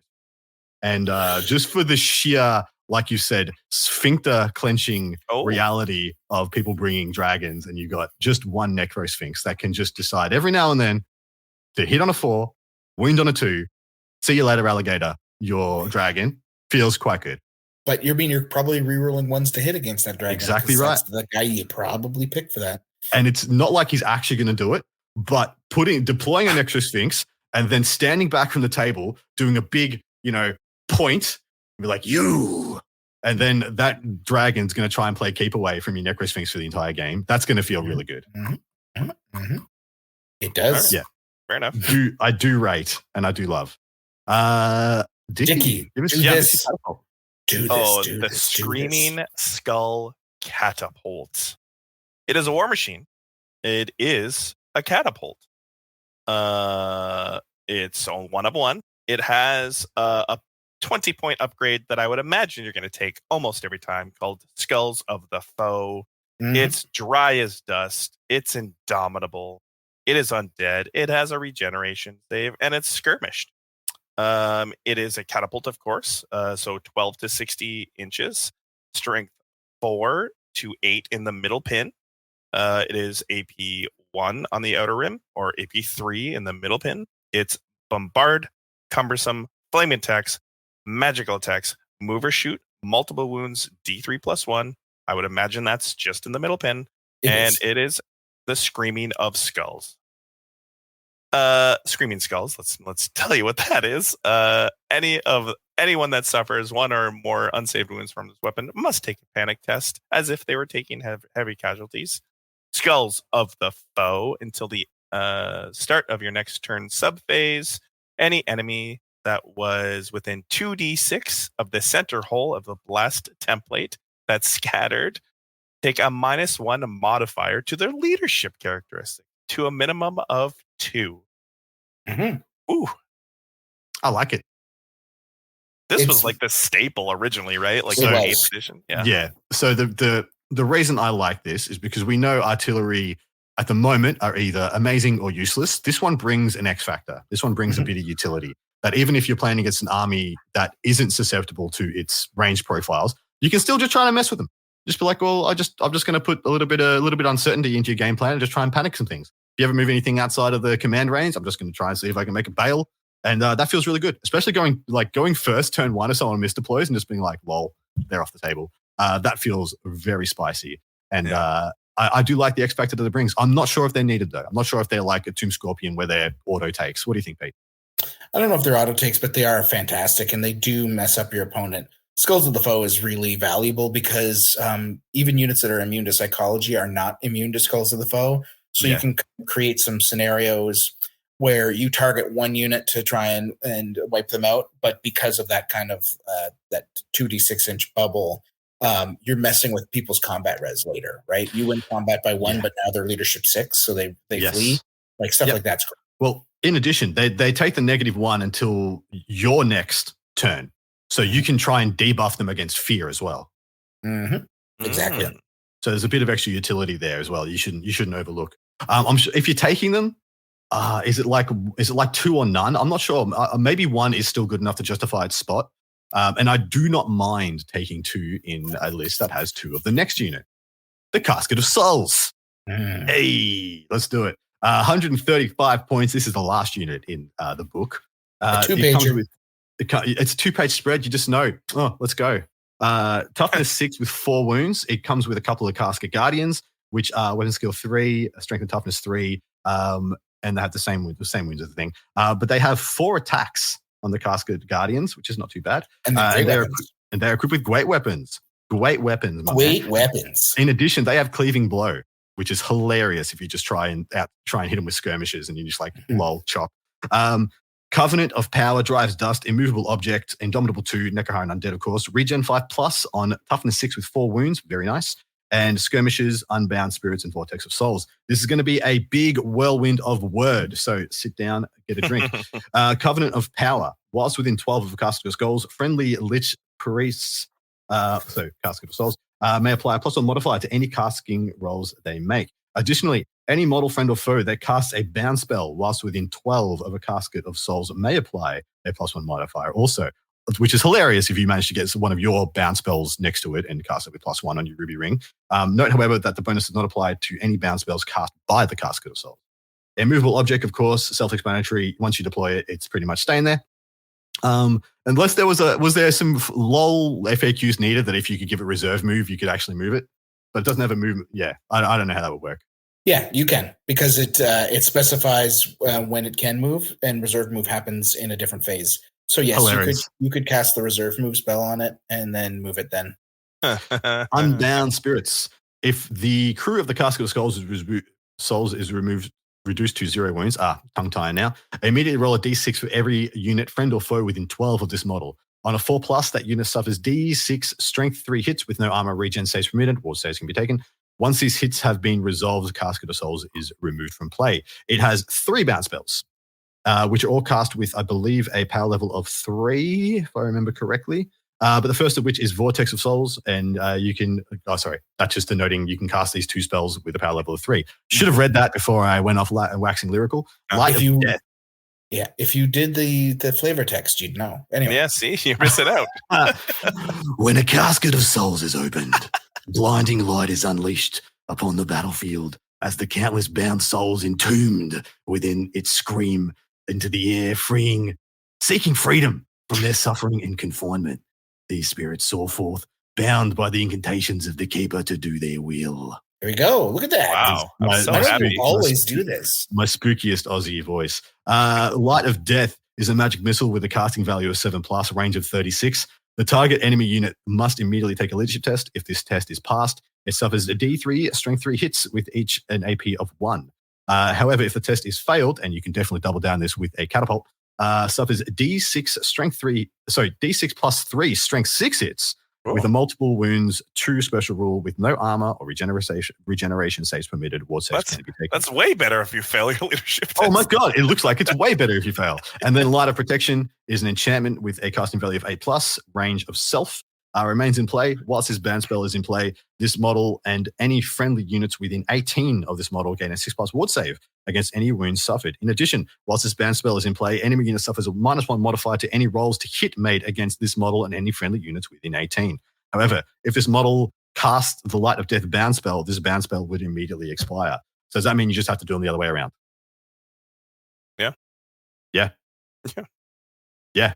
Just do it the other way around, right? You just cut Light of Death first every time. You can't, because Light of Death is a magic missile, so it happens. Of course. That's kind of shit, actually. Just saying out loud. Why would they put that in there? Why do you need to nerf this?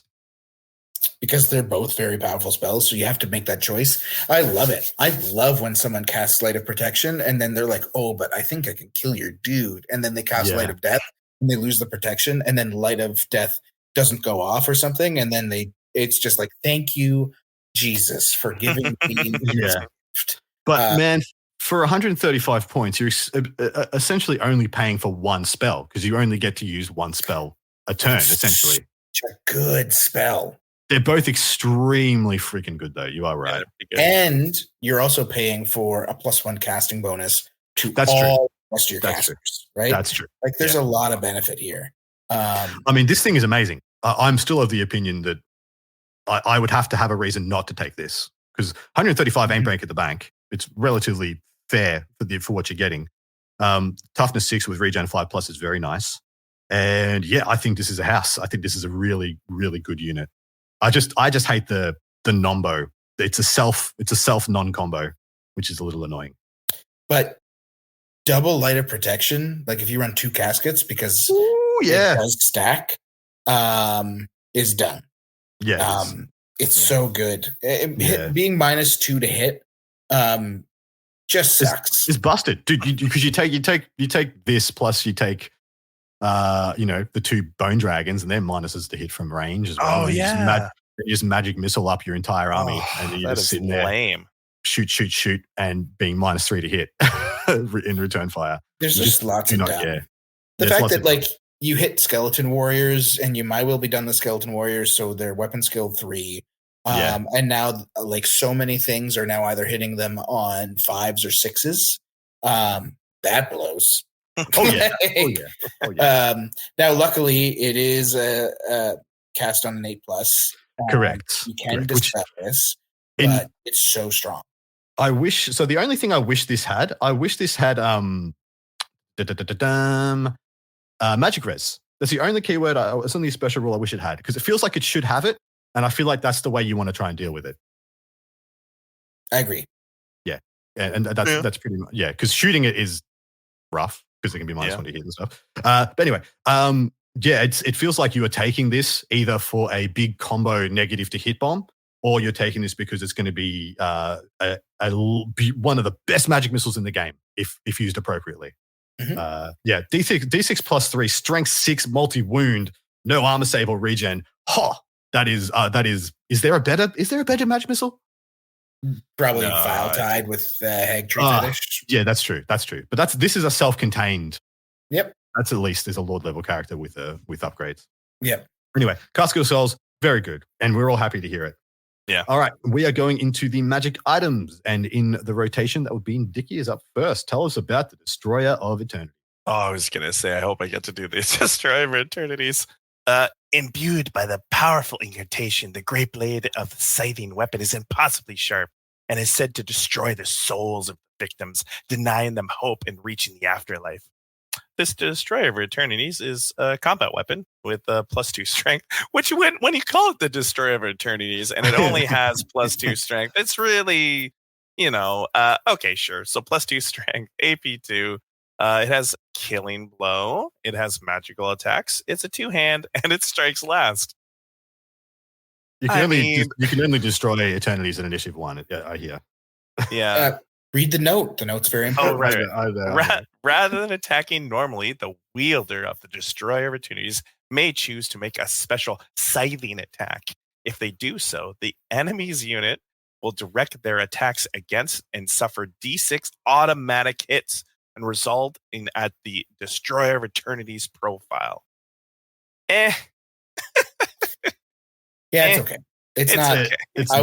I would normally not buy this. But it's called the Destroyer of Eternities. I know. I would run this like in a situation where I knew I was going up against a lot of like wood elf bullshit. That and I know that I'm going to play against that a lot. Throw this on like a Royal Herald because you can take a 75-point magic item, or on a Tomb King on a chariot or something, and just be like, I'm just going to auto hit you and hope the Killing Blow goes off. Like a shitty Spectral Doppelganger that at least I don't have to cast. But it's not. I don't think I don't think you should spend 75 points on this. I'm just really annoyed that you have to give up if you take it on a king, you have 4 attacks. So there's only 1/3 of the time this provides more attacks than you would have normally. And if you had 4 attacks hitting on 3s, which is kind of likely with your decent weapon skill, you're getting like 3 hits anyway, which is the only 50% of the time is this providing better value. I'm just thinking all the times I roll a goddamn 1 on that D6. Well, I'm not paying 75 freaking points to have it worse than my usual profile 50% of the time. The benefit is if you play against a lot of hit penalties, right? That's really it. Oh yeah. Oh, you're saying the mirror match? It's the Destroyer of Doom Kings in the mirror. Like the mirror match, or you go up against the Wood Elf challenge dude that makes you -2 to hit him, stuff like that. Yeah. Now you're looking at, but you know what? I think it's okay not to play into that. Don't build your list for that. Don't totally specifically for that. Yeah. You up next, Pete? The Crook and Flail of Radiance. These gleaming golden weapons represent the high status of the bearer, and all that enter their presence are humbled by the aura of majesty these weapons convey. It's a strength user, AP 1. You get D3 extra attacks, requires 2 hands, always strike first, can only be equipped on a monarch, so only on a Tomb Prince or a Tomb King. 50 points. 50 points to get D3 extra attacks and always strike first. Not really. Not worth it, I don't think. All right. Flail of Skulls, 35 points. Strength +3, AP 1. Magical attacks, multiple wounds 2, requires 2 hands. The Flail of Skulls strength modifiers only works on the first round of combat. This is just vastly better than the Crook and Flail of Radiance for 15 less points. Well, it's better than it's only +3 strength versus the Destroyer of Eternities, for gosh sakes. Oh. Multiple wounds too is very nice. So this is where you would compare this to the Giant Blade and decide which one's better. I think this is quite good. Yeah, I rate it, especially if you're going to have it on a chariot when you're going to be angling to get the charge as well. And yeah, I actually think it's not bad. Yeah. All right, Dickie. The Serpent Staff, crafted in the likeness. Oh, I have to do a weird voice. Crafting in the likeness of roaring cobras. Only has one. Only has one. The tall, heavy-handed staff breathes an unnatural life, streaking in enemies and bears and venomous fangs. So +2 strength, the -2 AP, magical attacks, poison attacks requires 2 hands, and Lich Priest only. If it wasn't Lich Priest only, I would rate it, because 20 points for a great weapon that doesn't make it with poison attacks that's not always strike last. That's pretty good. It would actually be very takeable if it wasn't Lich Priest only. Yeah, well, what are you going to do? Why? Who thought that the Lich Priest needed a great weapon? Like, just some baller Lich Priest is just like, get my staff, right? My staff and your staff are not the same. Well, it looks like a snake. I don't know what to tell you. Yeah, the snake. All right, up to the magical armor. So far, the magical weapons, we liked one of them. The Flail of Skulls was the only one where we were. I wouldn't even take it most of the time, but anyway. Yeah, I know. I would take it exactly if I was doing the chariot build out of the Arcane Journal, and that's when I would consider it. That's it. Falcon, you're up. Armor of the Ages. Forged from bronze, cooled in blood, and plated with gold. This ancient armor can turn aside even the strongest blow. The Armor of the Ages is a suit of light armor. In addition, enemy models must re-roll successful rolls to wound against the wearer. This is a great piece of armor. It is only light armor. This was part of a really amazing combo pre-FAQ where you put it on a Tomb King, on a dragon. However, with the FAQ, it really now depends on your TO, because some people still believe that the suit of armor works despite the way the FAQ is worded. I think we all came to be of the opinion that nope, it doesn't, because you have to use the better of the armor saves. Even though it says may, it follows up with, but you got to use the better one. So you'd have to use the full plate from the Bone Dragon. So yeah, it's great anyway if you want to run your guy on like a chariot. Yep. It's also fine if you're running on a Necrosphinx. It's another reason to consider, because the Necrosphinx, you can take your king, Correct. give him this, and give him a shield, and now he has the same armor save as a Necrosphinx. Yep. So maybe that's the reason why you take the Necrosphinx, is to have Armor of the Ages as an option. Yep. For your Dude, king. toughness 6, and you have to roll to wounds. That's very nice. Yeah. All right, Shield of Petra. 25 points. The Shield of Petra is a shield. Well done. Full stop. In addition, any enemy models that direct their attacks against the bearer during the combat phase suffer a -1 to their weapon skill characteristic. Not awful. Don't mind it. Don't hate it. Yeah, actually, it's totally fine. Totally usable. So the Monarchs operate at weapon skills 6 and 5 respectively, and then of course, did they get the "My Will Be Done" buff as well if they ordered on their unit? Oh, that's a good question. Leadership test. If the test is passed, choose one of the following modifiers to the start of your next subphase. This character, their mount, and any unit they've joined. So yeah, so they can go to weapon skill 7 and weapon skill 6 respectively. With -1, that can be pretty relevant. Oh yeah, yeah. Actually, I quite like it now that I think about it. All right, Dickie. The Crown of Kings, which is an extremely common magic I item. know. So many For some reason. Heaps of kings. Kings everywhere. Many crowns. Just lots of crowns everywhere. The silly voice. Ancient and ornate crown are the symbol of servitude, extends beyond the bounds of death. Monarch or Necroraha only during the command phase of their turn. If they are not engaged in combat, the wearer of the Crown of Kings may attempt to resurrect the fallen. That's pretty good. By making a leadership test. If the test is passed, a single friendly unit of skeleton warriors, skeleton archers, skeleton horsemen, skeleton horse archers that are within the model's command range recover D3 + 1 wounds. 30 points. How do we feel about it? It's fine. I don't know if I would bother. It's because it's very limited in what you can res. It's missing one unit. Why does it not say Tomb Guard in there? They don't want you to do that. They don't want you to do that, I guess. And that's the only way. It's the only place I'd want to use it. Is if I was going all in on a big unit of Tomb Guard. I'd love to have this in there. Well, yeah, sucks to suck. It does. It sucks to suck. Can we make any good mentions for the Crown of Kings? No, don't do it. Doesn't do chariots either, which would have been another good take. Yeah, don't do it. All right, Peter. I pushed a bad button. Where were we? Don't push the bad button. Here we go. The Collar of Shapesh. It's 25 points. The ornate collar is a powerful charm that trades the life of one for that of another. It's single use.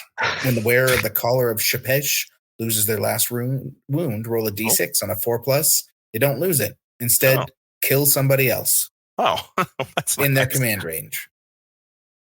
Don't stand near this guy. Yeah. This guy's a dick. 25 points for a 4+, possibly don't die. Don't take it. Nah, 25 points is too much to bet on a 50-50. If you had like a super uber crazy character in this, like if you had like a Demon Prince equivalent in this army, this would feel a lot better. But yeah.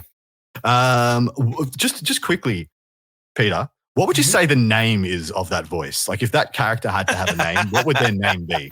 I'm curious. God? Jeez Louise. I said Todd, but we'll go with God. Weird Todd. Weird God. I said Todd, but you guys are Todd. Yeah. Wow. Fair. I like God better. That's what God sounds like. This is what God sounds like. God is either that voice or Alanis Morissette. There is no. There is no other option. There's no third option. There is no C. Magic standards. Standard of the cursing word. I'm really got high hopes for the magic standards because so far we like two of the things so far in this. Yeah. This is the 80 points. So better be freaking good. Battle standard bearer only, of course, it's 80 points. At the end of the phase in which one or more models in a unit joined by the bearer of the standard of the cursing word lost its last wound to an enemy attack, the unit that made the attack must take a leadership test. If the test is failed, the enemy unit suffers D3 strength 2 hits with an AP of 0 for each model that lost its last wound. Yeah. Oof. Yeah. That's a thing that exists. 80 points for that? So it's for each model that lost its last wound. So if you had a massive unit of warriors, a skeleton warriors, I'm talking like maxed out. If you got a big unit of skeleton warriors and you lose like 30 of them to wild riders, those wild riders are dead. They're not happy with what just happened to them. That's correct. But is that worth 80 points? No. Usually not. There's other ways to deal with the wild riders, guys. So you have to take a giant unit. You just shoot them with archers. You take a giant unit of skeleton warriors with an 80-point upgrade on a BSB you have to buy to make this a thing. This is terrible. But moving on, let's hope the rest is better, Dickie. Yeah. The icon of the sacred eye. The arcane power contained within the unblinking eye guides the arms of those that march beneath it. This sounds like it's good. The unit carrying the icon of the sacred eye has a +1 modifier to its weapon skill characteristic to a maximum of 10. 50 points. I like 50 points. 50 points for +1 weapon skill is not bad. Not bad. When combined with, the My Will Be Done, that big unit of Tomb Guard starts to feel a lot better. Getting up to weapon skill 5 on them feels pretty relevant. Yeah. I wish it was 6, though. I wish you could get to 6. It's such a better break point. Even just taking skeleton warriors from 2 to 3, so now most units are only hitting them on 3s instead of 2s. Yeah. It's really good. It's definitely... I will say I like the standards in the Arcane Journal better than these ones, but there's still some... It's still fine. All right. All right, Peter. The icon of Rakaf. Oh. Those that march beneath the banner of King Rakaf II are installed with unrivaled discipline. Unless making a charge move, a unit carrying the icon of Rakaf may perform a single free reform at any point during its movement. So is that pseudo drilled for 40 points? It's better than drilled, right? Because it's a full reform for free. So you can rearrange your whole unit. You can like flip them backwards, forwards, whatever you want to do, right? Make them into like a weird infinity symbol. Like they can do anything for 40 points. It's just like you have to pre-plan what you're going to use this on. Yeah, I'm sure there's some tricks. I probably wouldn't include it in my list, but it's a very powerful ability. It is, and it's very rare. Like it's actually, I can't think of anything else that does this. That correct is as a magic item. So yeah, there's got to be some saucy, spicy jank play with this. Yeah, it's kind of cool. I kind of like the idea of this on a big unit of chariots. I like it on stuff that has like reserve move where you can do it twice. Yeah, baby. That's interesting. I rate. All right, Mirage Banner is the last one. This is 20 points. An enemy model that targets a unit carrying the Mirage Banner during the shooting phase suffers an additional -1 to hit. All right, it's cool. So, we just have the -17 to hit is the possibility. Yep. Which we all knew. We already knew that. I'm just pointing it out to people at home that you can really go ham on this. And just make any missile weapons your opponent paid points on feel stupid. You dumb bitch. Why would you take ballistic skill shooting? You ballistic skill shooting, pathetic idiot. All right, Dickie. Enchanted items first off. Oh man, this is a legendary item. The Cloak of Dunes. Just the movie. Yeah. The Isam El Gaib loves this. Yeah. This tattered cloak is infused with the magic of the desert, enabling the wearer to transform into a storm of sand that cuts through the foe. Oh man, that really hurt my throat. Models with the infantry keyword get fly 9. In addition, they get the kind of weird flyover deal. D6 strength 2 hits with AP 1. Yeah, there you go. They just love giving you AP like strength. They just love giving you strength 2 hits in this book. Just like, do we not know which ability to give them? Give them some strength 2 hits. The difference with this flyby is that it's on every unit you fly over, and it's all the time. Yes. That is sex. You can weave around a lot, and you're marching, so you move in 18. You can just dive over a bunch of screening units and just take some chip. which I don't hate. Is it worth 50 points though, Peter?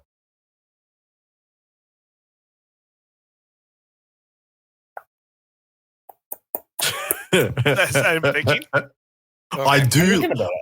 I do love the idea of you didn't want to take like dragons, so instead you take 2 like level 4 casters, 1 on the Cloak of the Dunes and 1 on the Magic Carpet, and just like start the Aladdin theme song as you deploy.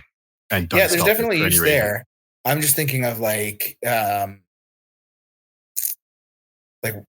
it on like a really cheap like Necrotect, so it's only 105 points, or putting it on like a Royal Herald, so that and all you're doing is marching every turn 18 inches, but in like zigzags and shit. Because you're a skirmisher, and just picking away at all your opponent's chaff with your like 100-point bullshit guy. I like that. I think there's some trick there. And then the other option being like you want to do like double Magic Carpet, so you pay the extra 10 points, you have 2. All right. Peter, I think you're up next. The Icon of Rulership. It's a common magic item, 35 points. Here we go. The hero's chariot bears a totemic standard that pulses with greatness and proclaims their many victories over their enemies. God damn it. Models whose troop type is chariot only. The model doubles its unit strength from 3 to 6. In addition, any impact hits caused by this model are armor piercing 2, AP 2, and have magical attacks. It's okay. Yeah, it's okay. Yeah, if you're going chariot heavy, not bad. And the fact that it's spammable, I still don't think you take more than 1. Getting D3 AP2 hits. It's not. I know. 35. Anyway. All right, Death Mask of Karnut. 20 points. The bearer of the Death Mask of Karnut gains terror. 20 points for terror. Not awful. Not awful. Can be very, very, very cool. Especially if you, get some combo pieces going with some skulls and things and bits and pieces. You make your unit very hard to charge if people are debuffed. Yeah. Correct. Don't hate it. Don't hate it as a combo piece. All right, Dickie. Okay, I'm trying to read this. My smooth brain is having a tough time. Ekenhill? Enkills? Enkill, you peasant. Oh, for goodness sakes. You're talking about the great Lich Priest Enkill right there. I'm sorry. I didn't know he was a known entity. Canopy? Nope. Sure. Canopy. Sure. Canopy. Yeah. Why would they just have a canopy, though? That doesn't make any sense. It's a strange hat, is what I envision. Well, you can only use it once, just like a normal canopy, I guess. During the command sub on their turn. If they're not engaged in combat, the bear may use the canopy and may attempt to unleash the contents. Wait a minute here. It's not a canopy. They make a leadership test using their own unmodified leadership. If the test is passed, all remains in place spells are dispelled, including spells from friendly wizards. Mm-hmm. Just go away. So 30 points for a leadership test. Yeah. Dispel everything currently on the board. Yeah. Is it any good though? I don't. There are some really scary remains in place. I think if you have like a level 4 caster, just get rid of it yourself. Yeah, but you can. So is this before or after you were trying to dispel those things? Command sub phase of your turn. Their turn. Yeah. Of that. Yeah. Of their turn. Where's the timing? It's during the command sub phase. Yeah. Which is at the beginning of the turn. Yeah. So right it would still be after the vortexes or whatever move in the case of ones that move. And then you would pop it off. Basically, at the same time, you would attempt to dispel them.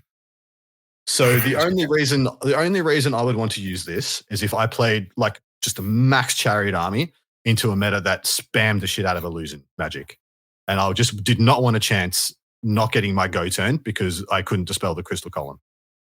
That's pretty much it. That's legit the only reason that I can think of right now. There's probably others. There are some people running like battle magic spam, so getting rid of all those pillars of fire after they only go for one turn is probably fine. Especially as a flammable army, it's not bad. Yeah, I don't know if it's something you should take it for 30 Me points. either. Yeah, I but think it it's a pretty use. skewed item for 30 points. And the fact that it's single use, but you also have to do a leadership test also. Yeah, that's rough.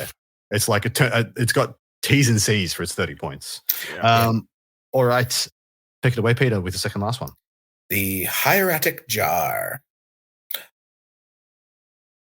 This earthenware jar, sealed with wax and bound with glyphs, contains the magically charged remains of a once mighty lich priest. Single use during the command sub-phase of their turn. If they are not engaged in combat, the bearer of a hieratic jar can release the power held within. The bearer may attempt to resurrect the fallen by using the Arise special rule twice during the command sub-phase rather than the usual once. This is something I've seen used. I think it's fine. I think most people that use it don't realize it's single use only. No.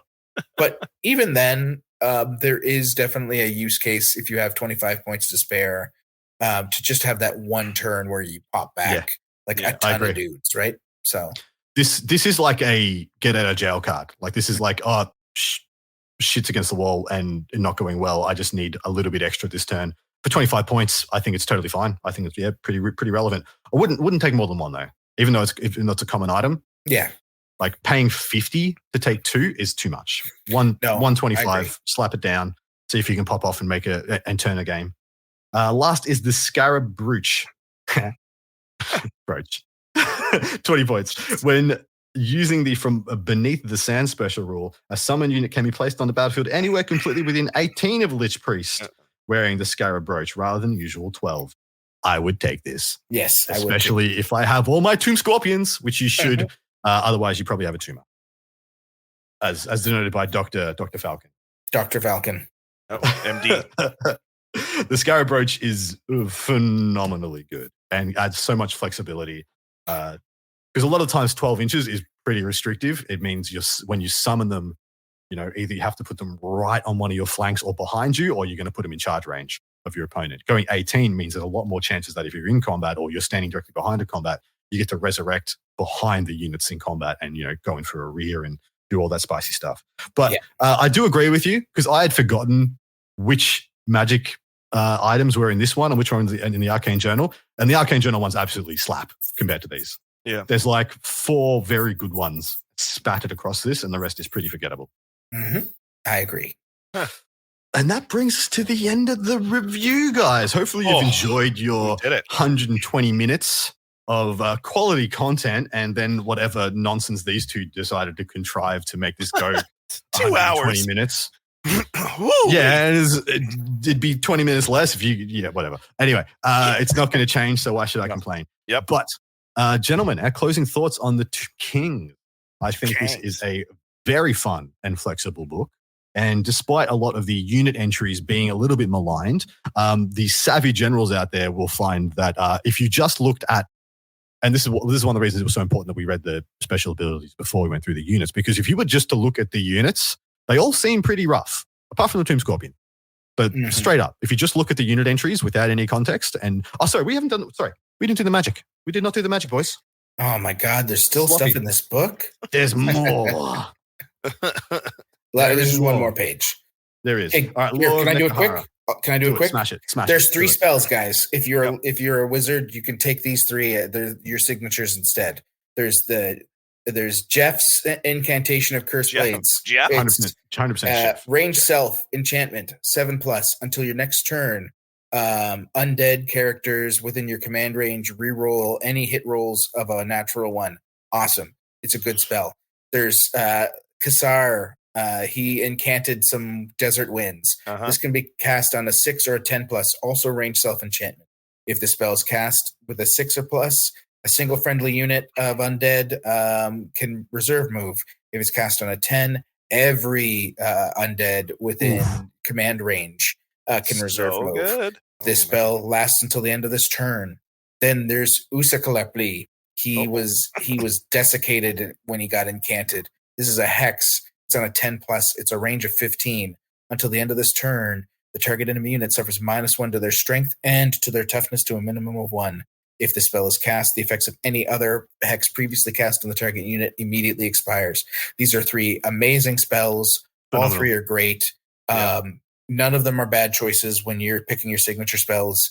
Mix it up. I love the Desert Wind for certain builds. I love Cursed Blades for others. And reducing strength and toughness is just always going to be.